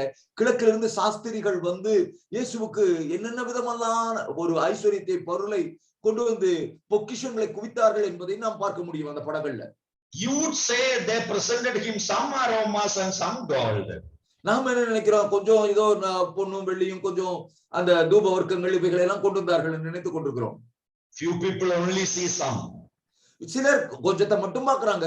If you really understand the word, no king will come with a little in the box and honor a king who is born. ஒரு பிறந்திருக்கிற ராஜாதி ராஜாவை பார்ப்பதற்கு எந்த ராஜாவும் சும்மா ஒரு சின்ன பெட்டியில கொஞ்சமா எடுத்துட்டு எல்லாம் வந்திருக்க மாட்டாங்க. It was a show of force. அது ஒரு சேனையே அணிவகுத்து வந்தது போல அப்படி வந்த ஒரு ஒரு ஒரு பவனி போல வந்தார்கள். A king that visits the birth of another king, first the king will not walk alone. ஒரு ராஜா பிறந்திருக்கிற இன்னொரு பெரிய ராஜாதி ராஜாவை பார்க்க வருகிறார். அந்த காட்சி கொஞ்சம் கற்பனை பண்ணி பாருங்க. ராஜா ஏதோ அப்படியே கால்நடையா பொடி நடையா எல்லாம் வந்திருக்க மாட்டார். Those kings coming from the east to the birth of Jesus Christ, one could have at least 100 men around him. அந்த கிழக்கிலிருந்து வந்த சாத்திரிகள் ராஜாக்கள்ல அவர்கள் ஒருவனே தனியாளாக வந்திருக்க மாட்டார்கள். குறைந்தபட்சம் ஒரு ராஜாவுக்கு போர் வீரர்கள், சேவகர்கள் என்றெல்லாம் ஒரு பரிவாரங்களோடு ஒரு 100 பேராவது கூட வந்திருப்பார்கள். To an extent that they knew that we cannot be in this city unnoticed, so they went themselves to see the ruler. ராஜாதி ராஜாவை பார்க்க வந்திருக்கிறபடினால் அவர்கள் அந்த பட்டணத்திலே யாருக்கும் தெரியாம வந்துவிட்டு போயிருந்ததாக இருந்திருக்க முடியாது. அடையாளம் காணப்படாமல் போயிருக்க வாய்ப்பே இல்லை. Because something great happened in the town. ஏனென்றால் இந்த பிறப்பின் மூலமாக ஏதோ ஒன்று பயங்கரமான ஒரு சம்பவம் அந்த பட்டணத்திலே நிகழ்ந்தது. He was born and the provisions was there. அவர் பிறந்தார், அதற்கு தேவையான எல்லாமே அந்த இடத்துல அவருடைய காலடியிலே வந்து குவிந்தது. The kind of gold that they brought, they did not bring it in the pocket or in the boxes. அவர்கள் கொண்டு வந்த அந்த தங்கத்தையும் பொன்னையும் வெள்ளியும் அவர்கள் ஏதோ சட்டை பையில் வைத்துக் கொண்ட ஒரு சின்ன பெட்டியில அடைத்துக் கொண்டு வரவில்லை. God was making provisions that after this birth they have to go to exile. அவர்கள் இந்த பிறப்பிற்கு பிறகு அவர்கள் அடுத்து தொடர்ந்து பயணிக்க வேண்டும் என்பதை அறிந்திருந்தார். எல்லா தேவைகளையும் தேவன் ஆச்சரியமாக சந்தித்தார். They want to go to Egypt in exile. அவர்கள் கடல் வழியாக எகிப்துக்கு பிரயாணப்பட வேண்டியதாக இருந்தது. Your time of being low and dry is over from this moment. இந்த நிமிடத்தில் இருந்து உங்களுடைய வறுமை, பற்றாக்குறை, தரித்திரம் இவைகளுக்கான காலம், உங்கள் தாழ்ச்சியான காலம் முடிவுக்கு வருகிறது. Let your attitude change. உங்களுடைய மனோபாவம் மாறுவதாக இயேசுவின் நாமத்திலே. Your time of average is over from this moment in the name of Jesus. சராசரியாய் வாழ்கிற வாழ்க்கையினுடைய அந்த நிலைமை இந்த நிமிடத்திலிருந்து உங்கள் வாழ்க்கையிலே மாறுவதாக. You are taking a giant step to the resources God is making for you. கர்த்தர் உங்களுக்காக ஆயத்தம் பண்ணி வைத்திருக்கிற அந்த மகா பெரிய ஆசீர்வாதங்களுக்குள்ளே ஒரு ராட்சத அடி எடுத்து வைத்து முன்னேறுவீர்களாக. My precious brothers and sisters, எனக்கு அன்பான சகோதர சகோதரிகளே, more than just jumping for the money, you must hear the assignment. நீங்கள் பணத்துக்காக போராடுகிறதை விட்டுவிட்டு நீங்கள் இந்த பூமியில் இருப்பதே கர்த்தருடைய நோக்கத்தை நிறைவேற்றுவதற்காகத்தான் என்பதை புரிந்து கொள்ளுங்கள். Your assignment, you will build the next house of God. You will make the house of God look nicer than any mall out there, any world buildings there. நீங்களுடைய அடுத்த தேவ நோக்கம் ஒரு தேவனுடைய வீட்டை சிறப்பான விதத்தில் கட்டுவது அல்லது இருக்கிற தேவ ஆலயத்தை இதுவரை இல்லாத இந்த உலக ஆடம்பர கட்டிடங்களுக்கு மேலாக விசேஷித்த விதத்தில் உருவாக்குவது என்பதாக பெரிதாக பாருங்கள். If you have the assignment of God, தேவனுடைய திட்டங்களை நீங்கள் பெற்றிருப்பீர்களானால், you want to fulfill the God given assignment, mammon is losing its grips on you. இப்பொழுதே தேவனுடைய திட்டங்கள், தேவனுடைய செயல்பாடுகளை நீங்கள் பரத்திலிருந்து பெற்றிருப்பீர்களானால் உங்கள் வாழ்க்கையில் இதுவரை ஆட்டி படைத்துக் கொண்டிருந்த அந்த பொருளாசையினுடைய ஆவி அதனுடைய கட்டுகள் முறிகிறது, கட்டவிழ்க்கப்படுகிறது. Wealth is making its way to you. பொருளாதாரமும் ஐஸ்வர்யமும் தங்களுடைய பாதையை உங்கள் வீட்டுக்கு நேராக திருப்புகிறது. You are sitting in wealth underground, and your wealth over you, wealth in the future. உங்களுடைய ஆசீர்வாதம் உங்கள் காலுக்கடியிலே, உங்கள் சிரசுக்கு மேலே உங்கள் எதிர்காலத்துக்கு தேவையான சகல வளங்களும் ஆதாரங்களும் செல்வமும் செழிப்பும் உங்களை தேடி வருகிறது. God created man to live in abundance. தேவன் மனிதனை பரிபூரணமாய் நிரம்பி வழியத்தக்க விதத்தில் வாழும்படியே அழைத்திருக்கிறார். Abundance is where God wants you to be. நீங்கள் இருக்க வேண்டிய இடம், தேவன் நீங்கள் இருக்க விரும்புகிற இடம் நிறைவு, பரிபூரணம், நிரம்பி வழிதல். From creation day number 1 to the last day, we can all live in abundance. சிருஷ்டிப்பின் முதல் நாள் துவக்கி பூமியின் கடைசி நாள் வரைக்கும் நாம் பரிபூரண நிறைவுக்குள் வாழத்தான் அழைக்கப்பட்டிருக்கிறோம். Adam was in abundance. ஆதாம் அப்படிப்பட்ட பரிபூரணத்திற்குள்ளே வாழ்ந்து கொண்டிருந்தான். In heaven, the Bible says that we will walk on the roads paved with gold. நாம் வேதம் சொல்லுகிறது பரலோகத்திலே பொன் வீதிகளிலே கால் மிதித்து நடக்க போகிறோம். பொன் நம்முடைய காலுக்கு கீழே இருக்க போகிறது. The Bible reveals that we will be dressed with the fine linen robes and will have belt of gold around us. நாம் ரத்தாம்பரமும் விலையுயர்ந்த கற்களும் பதித்த இடைக்கச்சியும் கட்டினவர்களாக பரலோகத்திலே உலாவிக் கொண்டிருப்போம். That magnificence is presented to us because God wants you to understand that where He is, there is abundance. இப்படிப்பட்ட மேன்மையும் உன்னதமான நிலைமை நமக்கு கொடுக்கப்பட்டிருக்கிறது. அதற்கு காரணம் என்னவென்றால் தேவன் எங்கே இருக்கிறாரோ அங்கே சகல பரிபூரணமும் நிறைவாய் நிரம்பி வழியத்தக்க விதத்தில் இருக்கும் என்பதை நாம் புரிந்து கொள்ள வேண்டும் என்று தேவன் விரும்புகிறார். The thief comes only to steal, kill and destroy, and Jesus said, I came them that they may have life and have it abundantly. திருடன் திருடவும் கொல்லவும் அழிக்கவும் வருகிறானே என்று வேறொன்றுக்கும் வரான். ஆனால் இயேசு சொன்னார், நானோ அவைகளுக்கு ஜீவன் உண்டாகவும் அது பரிபூர்ணப்படவும் வந்தேன் என்பதாக. Psalms 35:27 says, சங்கீதம் 35:27 இப்படி சொல்லுகிறது. Let them shout for joy and be glad who favor my righteous cause, and let them say continually, let the Lord be magnified who has pleasure in the prosperity of his servant. என் நீதி விளங்க விரும்புகிறவர்கள் கம்பீரித்து மகிழ்ந்து தமது ஊழியக்காரனுடைய சுகத்தை விரும்புகிற கர்த்தருக்கு மகிமை உண்டாவதாக என்று எப்போதும் சொல்ல கடவர்கள் என்று வேதம் சொல்லுகிறது. Dear families, look at this word. அருமை குடும்பத்தாரே, இந்த வசனத்தை சற்று கூர்ந்து கவனியுங்கள். God finds pleasure in the prosperity of his people. தேவன் தம்முடைய ஜனங்களின் தம்முடைய ஊழியக்காரர்களின் சுகத்தை விரும்புகிறார் என்று வசனம் காட்டுகிறது. When you see somebody trying to drag you to a debate whether you should be prosperous or not, put your hands and say, no time for such a debate. யாராவது உங்களிடத்திலே வந்து இப்படி ஒரு வாக்குவாதத்துக்கு உங்களை அழைப்பார்களானால், ஐஸ்வர்யம் தேவ சித்தமா இல்லையா, நம்ம ஐஸ்வர்யமா வாழணுமா வேண்டாமா என்று கேட்பார்களானால், நீங்க அவங்கள பார்த்து சொல்லுங்க, எனக்கு இதுக்கெல்லாம் நேரம் இல்லை, நான் ஐஸ்வர்யமாய்த்தான் வாழப் போகிறேன். I want to prosper. You will prosper by fire and by force. நான் செழிப்பாய் வாழ விரும்புகிறேன். நீங்கள் தேவனுடைய அக்கினியினாலும் தேவனுடைய பலத்தினாலும் நீங்கள் செழிப்பாகத்தான் இருப்பீர்கள். There is an assignment, that is why your money will never be stolen again. உங்கள் மேலே ஒரு உன்னதமான தேவம் நோக்கம் இருக்கிறது. ஆகவேதான் நான் உங்களுக்கு சொல்கிறேன், இனி ஒரு காலம் உங்கள் பணம் திருடப்படுவது இல்லை. No devil will steal your money ever again because your money is in covenant. எந்த பிசாசும் இனி ஒரு காலம் உங்களுடைய பணத்தை களவாட போவதில்லை, உங்களை நஷ்டப்படுத்த போவதில்லை.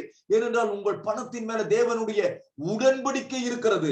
Your money has an assignment.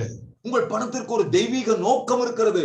And your opportunities will not be taken by other. உங்களுக்கான வரவேண்டிய வாய்ப்புகள் எதையும் இன்னொருவர் தட்டி பறித்துக் கொண்டு இனிமேலும் போக முடியாது. Ever again you will never experience a near success syndrome ever again in your life. உங்களுடைய வாழ்க்கையில வெற்றிக்கு கிட்ட போய் பறிகொடுக்கிற அந்த துயர அனுபவம் இனி ஒரு காலம் சம்பவிக்க போவதில்லை. இனி ஒரு காலம் சம்பவிப்பது இல்லை. From this day forward, when you put your hands on something, it turns to prosper in the mighty name of Jesus Christ. இந்த நாள் முதற்கொண்டு இயேசு கிறிஸ்துவின் வல்லமை உள்ள நாமத்தில் நீங்கள் கையிட்டு செய்கிறது எதுவோ அது வாய்க்கும், அது தோற்பது இல்லை. Prosperity will go everywhere you go. நீங்கள் போகிற எவ்விடத்திலும் செழிப்பும் ஆசீர்வாதமும் உங்களை பின்தொடர்ந்து வரும். God will go before you and make every crooked way straight. கர்த்தர் உங்களுக்கு முன்பாக போவார், அவர் உங்கள் கோணல்களை எல்லாம் செவையாக்குவார். Somebody will understand with what I have, I will help those who cannot help themselves. புரிந்து கொள்ளுங்கள், நீங்கள் தீர்மானிக்க வேண்டும், என்னிடத்தில் இருக்கிறவைகளை கொண்டு நான் மற்றவர்களுக்கு உதவ போகிறேன். தங்களுக்கு தாங்களே உதவி கொள்ள முடியாத கையறு நிலையில் இயலாமையில் வாடுகிறவர்களுக்கு நான் உதவி போகிறேன் என்று தீர்மானித்துக் கொள்ளுங்கள். I will help orphans, widows and the needy. நான் திக்கற்றவர்களுக்கு, விதவைகளுக்கு, அனாதைகளுக்கு என்று என்னாலான எல்லா உதவிகளையும் செய்ய போகிறேன் என்று தீர்மானியுங்கள். That is the purpose of money in your hand. உங்கள் கையிலே இருக்கிற பணத்திற்கு, ஐஸ்வர்யத்திற்கு அதுதான் நோக்கம். I will push the cause for Christ. நான் அந்த அதனுடைய நோக்கத்தை கிறிஸ்துவுக்கு நேராக திருப்ப போகிறேன். I will build the house of God. I will build the house of God. தேவனுடைய வீட்டை நான் கட்டப் போகிறேன். I will make sure that the church is well. சபையானது செழிப்பாய் சீராய் உன்னதமாய் திகழ வேண்டும் என்று நான் தீர்மானிக்கிறேன். That is your heart and assignment. You are a weapon in the hand of God, and the spirit of Mammon will never be close to you. அதுதான் உங்களுடைய நோக்கம், அதுதான் உங்களுடைய லட்சியம். நீங்கள் அப்படி தீர்மானிக்கும் போது தேவனுடைய கையிலே போராயுதமாக மாறிவிடுகிறீர்கள். இந்த பண ஆசை ஆவி இனி ஒரு கால் உங்கள் பக்கத்தில் கூட நெருங்க முடியாது. Now you heard about how spirit of Mammon controls the finance of the church and the families and the nations. இதுவரைக்கும் நீங்கள் இந்த செய்தியிலே பண ஆசையின் ஆவி எப்படி தேசத்தினுடைய, திருச்சபைகளினுடைய, உலகத்தினுடைய, சமுதாயத்தினுடைய, குடும்பங்களுடைய பொருளாதாரத்தை சீர்குலைக்கிறது என்கிறத நீங்கள் ரகசியங்களை கற்றுக்கொண்டீர்கள். How to destroy the spirit of Mammon. இப்ப இந்த பொருளாசையினுடைய ஆவியை எப்படி அழிப்பது அல்லது மேற்கொள்வது? There are 4 important ways to destroy the spirit of Mammon. பொருளாசையின் ஆவியை மேற்கொள்வதற்கு, ஜெயிப்பதற்கு 4 வழிமுறைகளை நான் உங்களுக்கு சொல்ல விரும்புகிறேன். 1. முதலாவது, submit yourself fully to God. உங்களை முழுமையாய் தேவனுக்கு அர்ப்பணித்து விடுங்கள். If you want to destroy the spirit of Mammon in your life, surroundings, family, submit yourself fully to God. உங்களுடைய தனிப்பட்ட வாழ்வில, உங்களுடைய சுற்றுப்புறத்துல, உங்களுடைய குடும்பத்துல இந்த பண ஆசையின் ஆவி அதனுடைய ஆதிக்கத்திலிருந்து உங்களை விடுவிக்க வேண்டுமானால் உங்களை பூரணமாய் கர்த்தருக்கு அர்ப்பணித்து விடுங்கள். You will have to submit all your things to the Almighty. உங்களையும் உங்களுக்கு உண்டான யாவற்றையும் ஒன்று பாக்கி இல்லாமல் சர்வ வல்லவருடைய கரத்தில் சரணாகதியாய் கொடுத்து விடுங்கள். You can't do it if you are not submitted or aligned to God.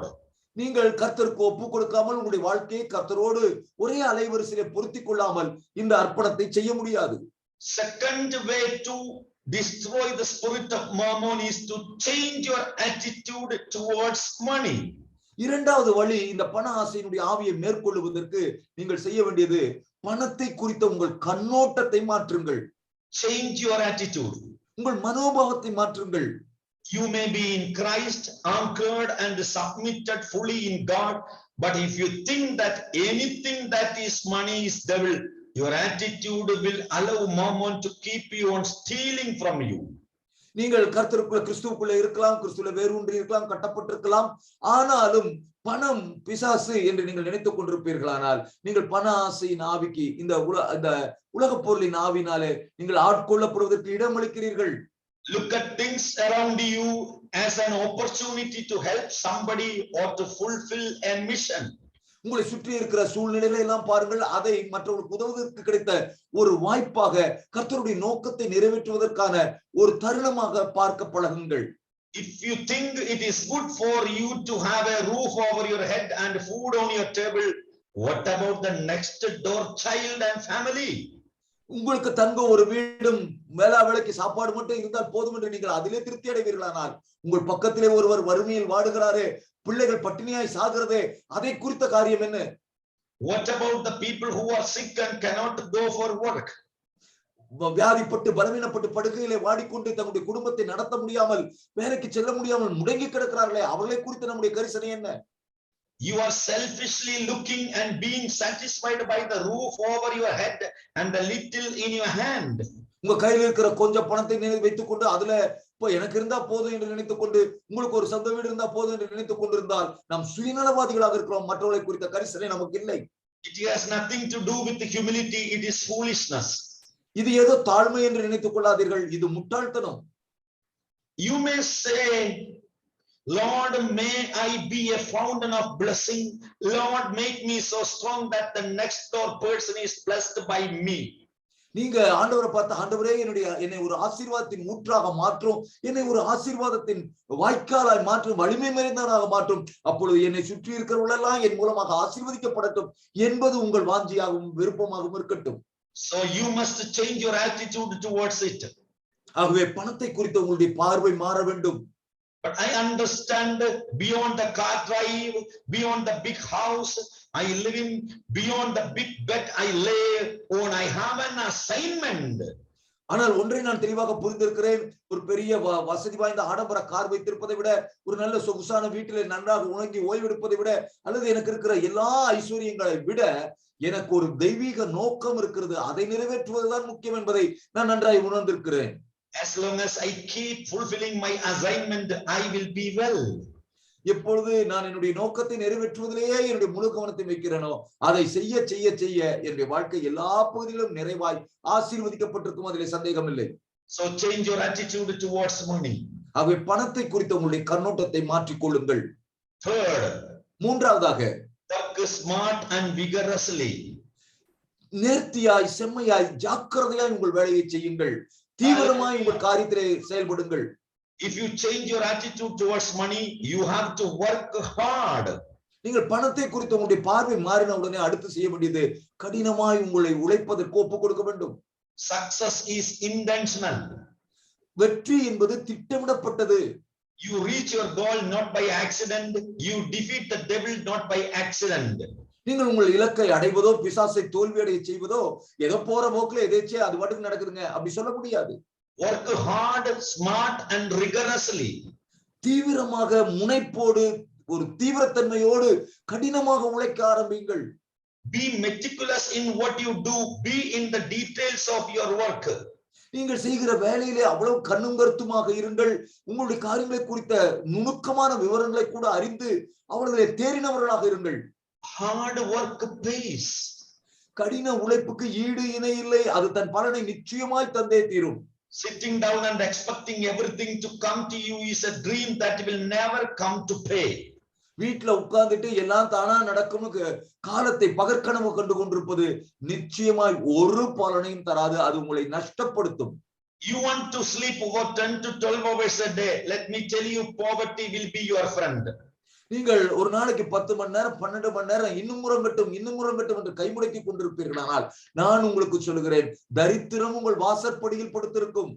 Sometimes to live like a king, you must learn to work like a slave. சில நேரங்களில ஒரு ராஜ வாழ்க்கை வாழ்றதுக்கு அடிமை மாதிரி அல்லல் பட வேண்டியது அவசியம். Somebody say that God gives everything to his saints during sleep. சில பேர் சொல்றாங்க, தேவன் தம்முடைய பிள்ளைகளுக்கு, பரிசுத்தவான்களுக்கு எல்லாத்தையும் தூங்கிட்டு இருக்கும் போதுதான் தர்றாருன்னு. God honors your work. கர்த்தர் உங்களுடைய பிரயாசத்தை கனப்படுத்துகிறார், உழைப்பை கனப்படுத்துகிறார். If you want to be the part of those who are changing the world, then you have to understand the meaning of work. நீங்கள் இந்த உலகத்தை மாற்றி புரட்டி போட்டு சரித்திரம் படைத்தவர்கள ஒருவராக மாற வேண்டும் என்று நீங்கள் விரும்புவீர்களானால் நீங்க முதல்ல உழைப்பின் மேன்மையை புரிந்து கொள்ள வேண்டும். Believe in hard work. கடின உழைப்பை நீங்கள் நம்ப வேண்டும். Start yourself. உங்களில் இருந்து ஆரம்பியுங்கள். A life of convenience is a life of no progress. வசதியா அப்படியே சௌகரியமா ஒண்ணுக்கும் சிரமப்படாம வாழ்ற வாழ்க்கை இருக்குது பாருங்க, அது முன்னேற்றம் இல்லாத வாழ்க்கை. You can't see in the spirit if you pray 1 hour a day.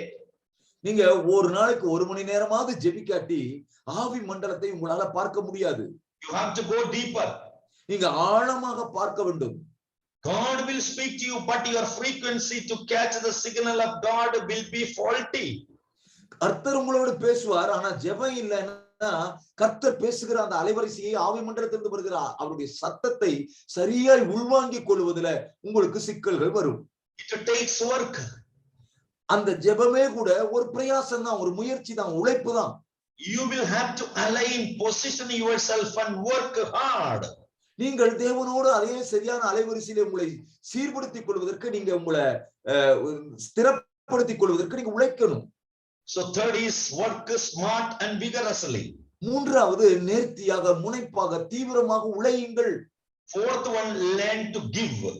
நான்காவதாக கொடுக்க பழகுங்கள். Lastly, if you want to defeat the spirit of mammon, learn to give. கடைசியாக ஒரு குறிப்பை நான் உங்களுக்கு சொல்கிறேன். நீங்கள் இந்த பண ஆசையின் ஆவியை, உலகப் பொருளின் ஆவியை மேற்கொள்ள வேண்டுமானால் தாராளமாய் தேவராஜ்யத்திற்கு கொடுப்பதற்கு முன்வாருங்கள். Mammon want to be in control of what you have and how it is to be distributed. இந்த உலகப் பொருளின் ஆவி இருக்குதே, அது உங்க கையில என்ன இருக்குதுங்கிறதையும் அதை நீங்கள் எப்படி செலவிடுகிறீர்கள் என்பதையும் கட்டுக்குள் வைத்திருக்க விரும்புகிறது. Anytime you give and it is not in align with mammon, let me tell you, you have broken something. ஒவ்வொரு முறை நீங்கள் கொடுக்கும் போதும் அது இந்த உலக ஆவியினாலே கட்டுப்படுத்தப்படாமல் தெய்வீகமாக உதாரத்துவமாக இருக்கும் பொழுதும் நான் உங்களுக்கு சொல்கிறேன், நீங்கள் ஆவி மண்டலத்தில் ஏதோ சில கட்டுகளை உடைத்துக் கொண்டிருக்கிறீர்கள். Learn to give. தாராளமா கொடுக்க பழகுங்க. Satan will always look to control you what you don't give. பிசாசு எப்பொழுதுமே நீங்க எதை கொடுக்காம உங்களுக்குன்னு தக்க வைத்துக் கொள்கிறீர்கள் என்பதிலேயே குறியாக இருந்து உங்களை கட்டுப்படுத்த விரும்புகிறார். Satan knows sometimes he sees what you have and what you have is little, it is fine. He wants to control you. பிசாசு நீங்க என்ன வச்சிருக்கீங்கறத பார்க்கறான். அது உங்களுக்கு குறைவாக பற்றாக்குறையாக இருக்கிறது, இது உன்கிட்டே இருக்கட்டும், போதும், நல்லது என்பதாக அவன் உங்களுடைய மனதை கட்டுப்படுத்த விரும்புகிறான். He sees an opportunity with what he knows you are unable to give.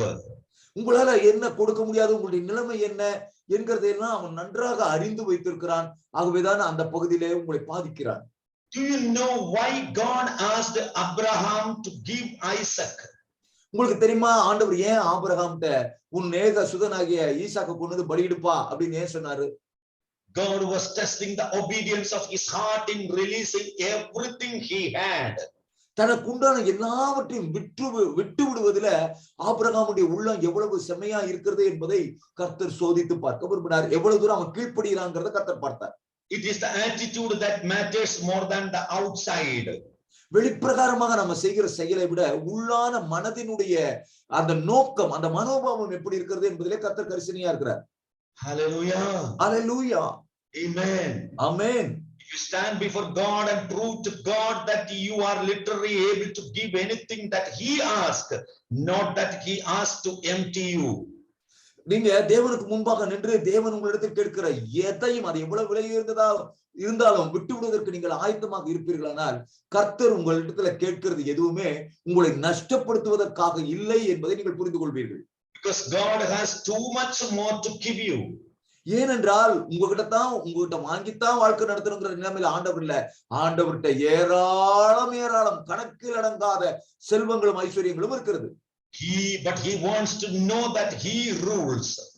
ஆனால் ஆண்டவர் உங்களுக்கு அதன் மூலமாக உணர்த்த விரும்புவது என்னன்னா, அவரே ஆளுகிறவர், அவரே எல்லாவற்றுக்கும் தலைவர் என்பதை உணர்த்த விரும்புகிறார். And one of the things that he shows to rule is your availability and the position of your heart to go an extra mile and give God everything. அதனுடைய ஒரு அம்சம் என்னன்னா, நீங்கள் கர்த்தருக்காக எல்லாவற்றுக்கும் தயாரா இருக்கிறீர்களா என்பதும், நீங்கள் தேவனுக்காக எல்லாவற்றையும் இழந்து எதை கேட்டாலும் கொடுக்கிற ஒரு ஆயத்த நிலைமையில் இருக்கிறீர்களா என்பதையும் பார்க்க விரும்புவதுதான். I tell you, if you pass the greatest test, then you will have the greatest breakthrough. நீங்கள் இந்த பெரிய பரீட்சையை ஜெயித்து விடுவீர்களானால் உங்க வாழ்க்கையில கற்பனை செய்து பார்க்க முடியாத மிகப்பெரிய திருப்பம் நிச்சயமாக காத்திருக்கிறது. I want to tell you, when you help the poor, when you give something, food or clothing to poor person, you must learn and listen this word.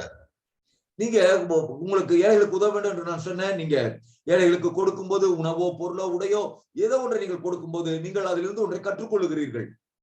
Matthew chapter 6 verses 1 to 4 says, மத்தேயு 6வது அதிகாரம் 1 - 4 வசனங்கள் இப்படி சொல்கிறது. Take heed that you do not do your charitable deeds before men to be seen by them. மனுஷர் காணும்படி உங்களுடைய நற்கிரிகள் நீங்கள் அவர்களுக்கு முன்பாக செய்யாதீர்கள் என்று வசனம் சொல்கிறது. Otherwise you have no reward from your Father in heaven. அப்படி செய்தால் பரலோகத்தில் இருக்கிற என் பிதாவினிடத்தில் உங்களுக்கு பங்கில்லை. Therefore, when you do a charitable deed, do not sound a trumpet before you, as the hypocrites do in the synagogues and in the streets, that they may have glory from men. ஆகையால் நீங்கள் தர்மம் செய்யும் பொழுது மனுஷர் புகழும்படிக்கு மாயக்காரர் ஆலயங்களிலும் வீதிகளிலும் செய்வது போல உனக்கு முன்பாக தாரை ஊதுவதியாதே, அவர்கள் தங்கள் பலனை அடைந்து தீர்ந்தது என்று மெய்யாகவே உங்களுக்கு சொல்லுகிறேன். Assuredly I say to you that you have their reward. They have their reward. மெய்யாகவே அவர்கள் தங்கள் பலனை அடைந்து தீர்ந்தது என்று உங்களுக்கு சொல்லுகிறேன். But when you do a charitable deed, do not let your left hand know what your right hand is doing. நீயோ தர்மம் செய்யும் போது உன் தர்மம் அந்தரங்கமாய் இருப்பதற்கு உன் வலதுகை செய்கிறதை உன் இடதுகை அறியாதிருக்க கடவது. That your charitable deed may be in secret, and your Father who sees in secret will himself reward you openly.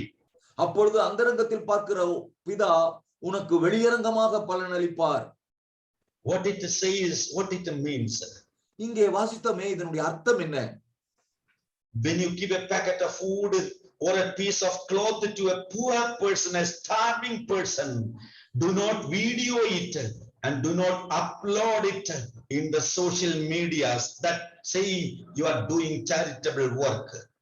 நீங்கள் ஏழ்மையா இருக்கிற வறுமையில் வாடுகிற ஒருவருக்கு உடையோ உணவோ கொடுக்கும் பொழுது நீங்க அதை நான் ஒரு தான தர்மம் செய்கிறேன் என்பதாக தம்பட்டம் அடித்துக் கொண்டு அதை போய் ஒரு வீடியோ எடுத்து எல்லா வலைத்தளங்களிலும் பிரசித்தப்படுத்தி அப்படி சுயமகிமையை தேடாதீர்கள். Prosperity is coming to the houses. செழிப்பு வீடுகளுக்கு வருகிறது.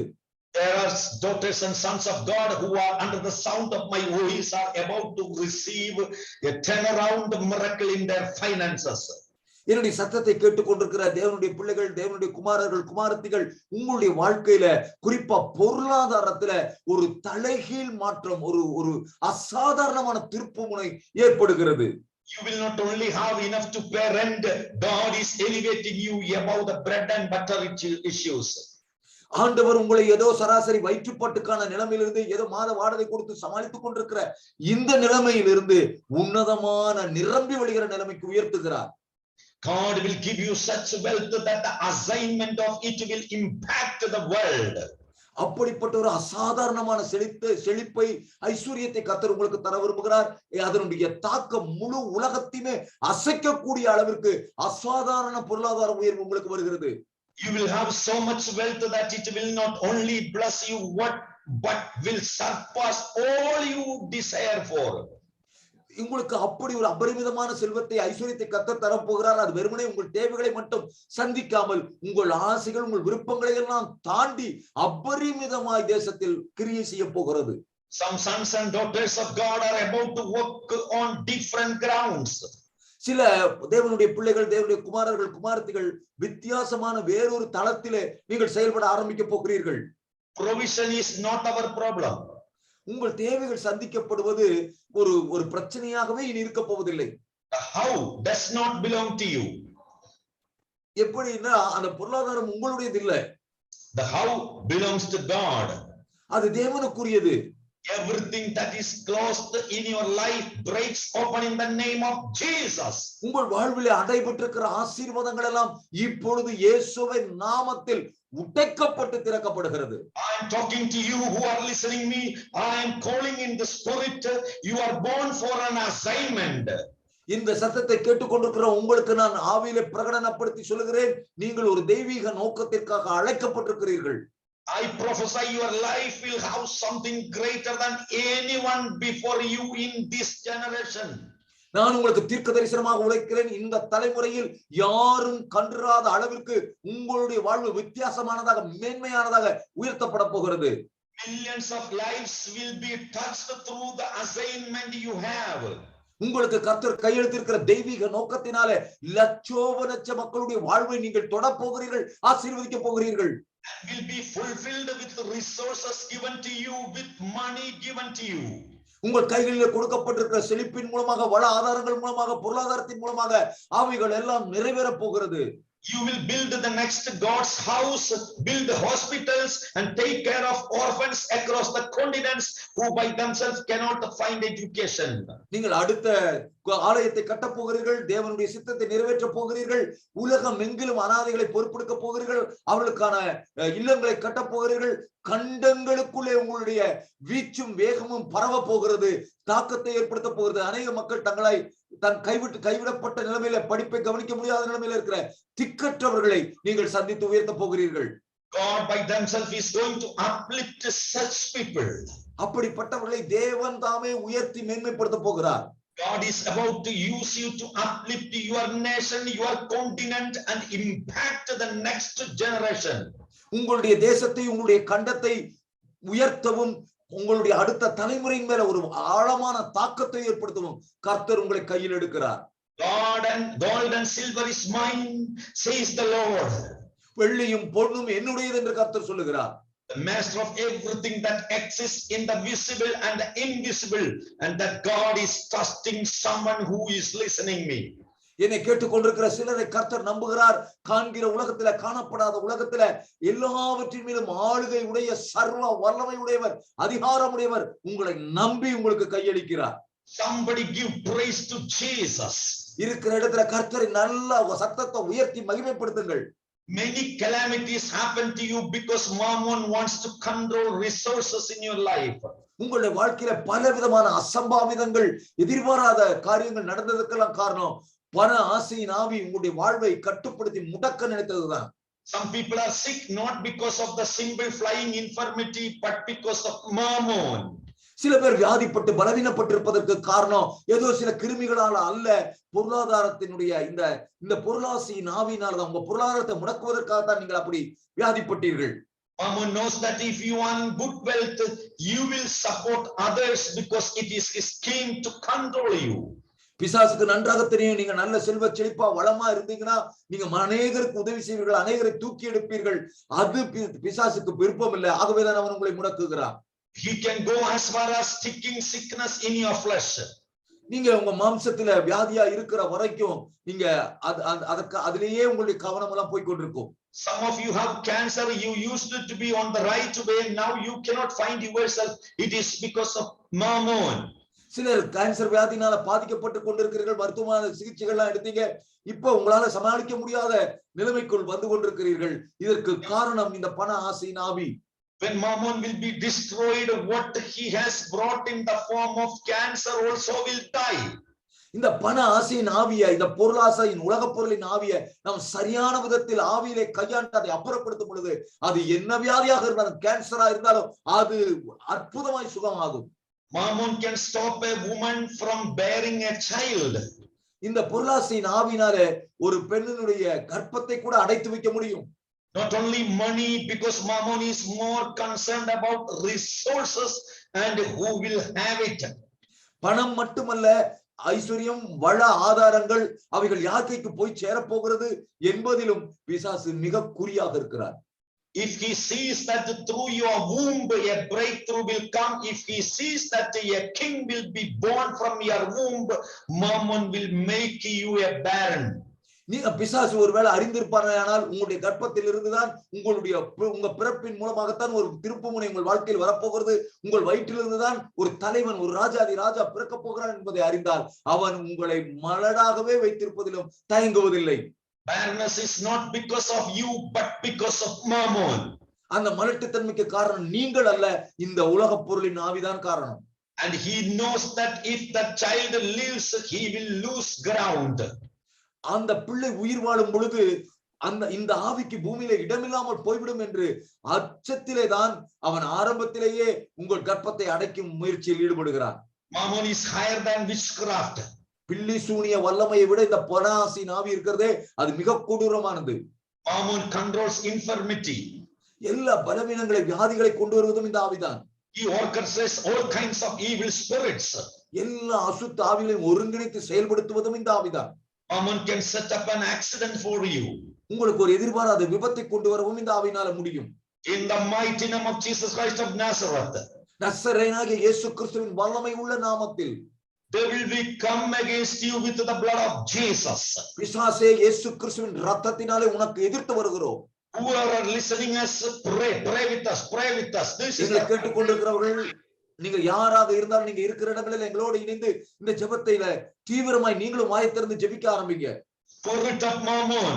எல்லா பண ஆசையின் ஆவியே, in the mighty name of Jesus Christ of Nazareth, we command to take your ugly hands off from the families.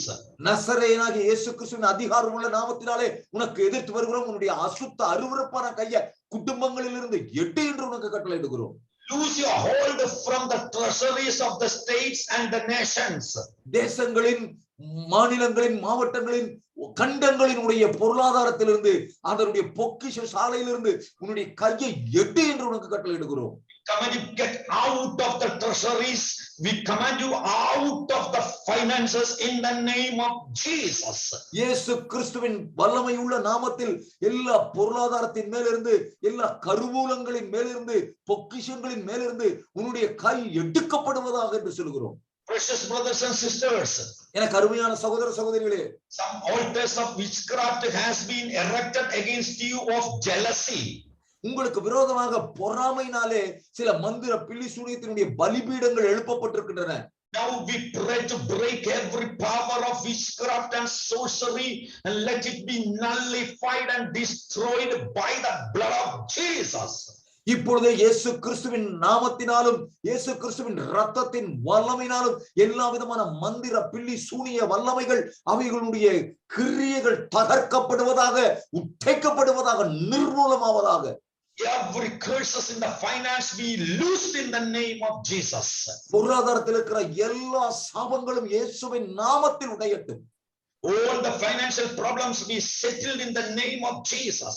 எல்லா பொருளாதார பிரச்சனைகள், கடன் பாரங்கள் இப்பொழுதே இயேசுவின் நாமத்தில் தீர்க்கப்படுவதாக.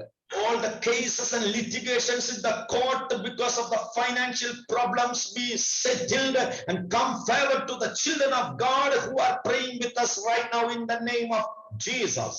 இயேசு கிறிஸ்துவின் வல்லமையுள்ள நாமத்தினாலே எங்களோடு இணைந்து ஜெபித்துக் கொண்டிருக்கிற தேவ பிள்ளைகளுக்கு ஆதரவாக பொருளாதாரத்தின் நிமித்தமாக அவர்களுக்கு எதிராக தொடுக்கப்பட்ட எல்லா நீதிமன்ற வழக்குகள், எல்லா பிரச்சனைகள் சாதகமாய் தீர்க்கப்படுவதாக. Whatever Jesus exchanged on the cross of Calvary, let it come to the children of God right now. இப்பொழுதே இயேசு கிறிஸ்துவின் வல்லமையுள்ள நாமத்தினாலே சிலுவையிலே என்னவெல்லாம் இயேசு சம்பாதித்தாரோ, மீட்பின் ஆசீர்வாதங்கள் என்னெல்லாம் உண்டோ, அந்த தெய்வீக பரிமாற்றங்கள் ஒவ்வொரு தேவ பிள்ளைகளுடைய வாழ்க்கையிலும் வருவதாக. We bless the people with the 2 Corinthians chapter 8 verses 9. 2 கொரிந்தியர் 8:9 படி இந்த செய்தியை கேட்டுக்கொண்டிருக்கிற தேவ ஜனங்கள் ஒவ்வொருவரையும் ஆசீர்வதிக்கிறோம். We again bless them with the 2 Corinthians chapter 9 verses 8. மீண்டும் நாங்கள் அவர்களை 2 கொரிந்தியர் 9:8 என்கிற இன்னொரு வசனத்தின் வழியாகவும் ஆசீர்வதிக்கிறோம். We bless them with the Philippians 4:19. My God shall supply all your needs according to his riches in glory. பிலிப்பியர் 4:19 படி என் தேவனாகிய கர்த்தர் தாமே உங்களுடைய குறைவுகள் எல்லாம் தம்முடைய மகிமையின் ஐஸ்வரியத்தின்படியே நிறைவாக்குவாராக என்ற வாக்குத்தத்தத்தின்படி இவர்களை ஆசீர்வதிக்கிறோம். Let them have open doors in the name of Jesus. இயேசு கிறிஸ்துவின் நாமத்தில் இவர்களுக்கு எல்லா பகுதியிலும் திறந்த வாசல் உண்டாவதாக. Whoever failed their business, let them have a new start in the name of Jesus, and let them get money, let them get finance for to run it, and let them receive blessings from that in the name of Jesus. யாரெல்லாம் தம்முடைய வியாபாரத்திலே நொடிந்து போய் முடிந்து விட்டது என்று நினைத்துக் கொண்டிருக்கிறார்களோ அவர்களுக்கெல்லாம் ஒரு புது துவக்கம் உண்டாவதாக. அவருடைய வியாபாரத்தை நடத்துவதற்கு, முன்னேற்றி செல்வதற்கு தேவையான பொருளாதாரம், எல்லா ஆசீர்வாதங்கள் அவர்கள் மேல் வந்து பலிப்பதாக இயேசுவின் நாமத்தினால. Let the doors of heaven be opened and the blessings be outpouring to the people who are praying in the name of Jesus. We pray. இயேசு கிறிஸ்துவின் நாமத்தினால எங்களோடு இணைத்து ஜெபித்துக் கொண்டிருக்கிற யாவர் மேலும் வானம் திறக்கப்பட்ட அபரிமிதமான பொருளாதார ஆசீர்வாதங்கள் வழிந்தோடும்படி பொழியப்படுவதாக என்று இயேசுவின் நாமத்தில் ஜெபிக்கிறோம். Every spirit of mammon be destroyed by the fire and power of Holy Spirit. பரிசுத்த ஆவியானுடைய வல்லமையினாலும் அக்கினியாலும் இந்த உலக பொருளின் ஆவி நெறிந்து சாம்பலாகட்டும். May the people be liberated right now from the grip of mammon. இந்த பொருளாசையின் ஆவியின் கோர பிடியிலிருந்து இப்பொழுதே இயேசுவின் நாமத்தில் ஜனங்கள் விடுவிக்கப்படுவார்களாக. Devil, whatever is stolen from the people, get it back 7 times according to the word promise in the name of Jesus. We command you. பிசாசே, இயேசுவின் நாமத்தில் உனக்கு கட்டளையிடும் கர்த்தருடைய வார்த்தையின்படி எதையெல்லாம் நீ தேவ பிள்ளையுடைய வாழ்க்கையில் இருந்து திருடினாயோ அதை 7 மடங்கு திரும்ப கொடு என்று உனக்கு கட்டளையிடுகிறோம். Father, we bless all the families. ஆண்டவரே, ஒவ்வொரு குடும்பங்களையும் நாங்கள் ஆசீர்வதிக்கிறோம். We bless all the churches. எல்லா திருச்சபைகளை ஆசீர்வதிக்கிறோம். We bless all the governments. எல்லா அரசாங்கங்களை நாங்கள் ஆசீர்வதிக்கிறோம். All the state governments and the central governments and all the continents. எல்லா மாநில அரசாங்கங்கள், மத்திய அரசாங்கங்கள், எல்லா துணைக்கண்டங்கள் எல்லாவற்றினுடைய ஆளுகையை, அரசாங்கங்களை ஆசீர்வதிக்கிறோம். Liberate the nations, liberate the governments, and liberate the families from the grip of Mammon. ஆண்டவரே, அரசாங்கங்களை, தேசங்களை, குடும்பங்களை இந்த பொருளாதார ஆவியிலிருந்து பூரணமாய் விடுதலையாக்கும் என்று ஜெபிக்கிறோம். Your name alone be glorified. உம்முடைய நாமம் மாத்திரம் மகிமைப்படுவதாக. We pray in the name of Jesus. இயேசு கிறிஸ்துவின் வல்லமை உள்ள நாமத்தில் ஜெபிக்கிறோம். Amen. ஆமென். ஆமென்.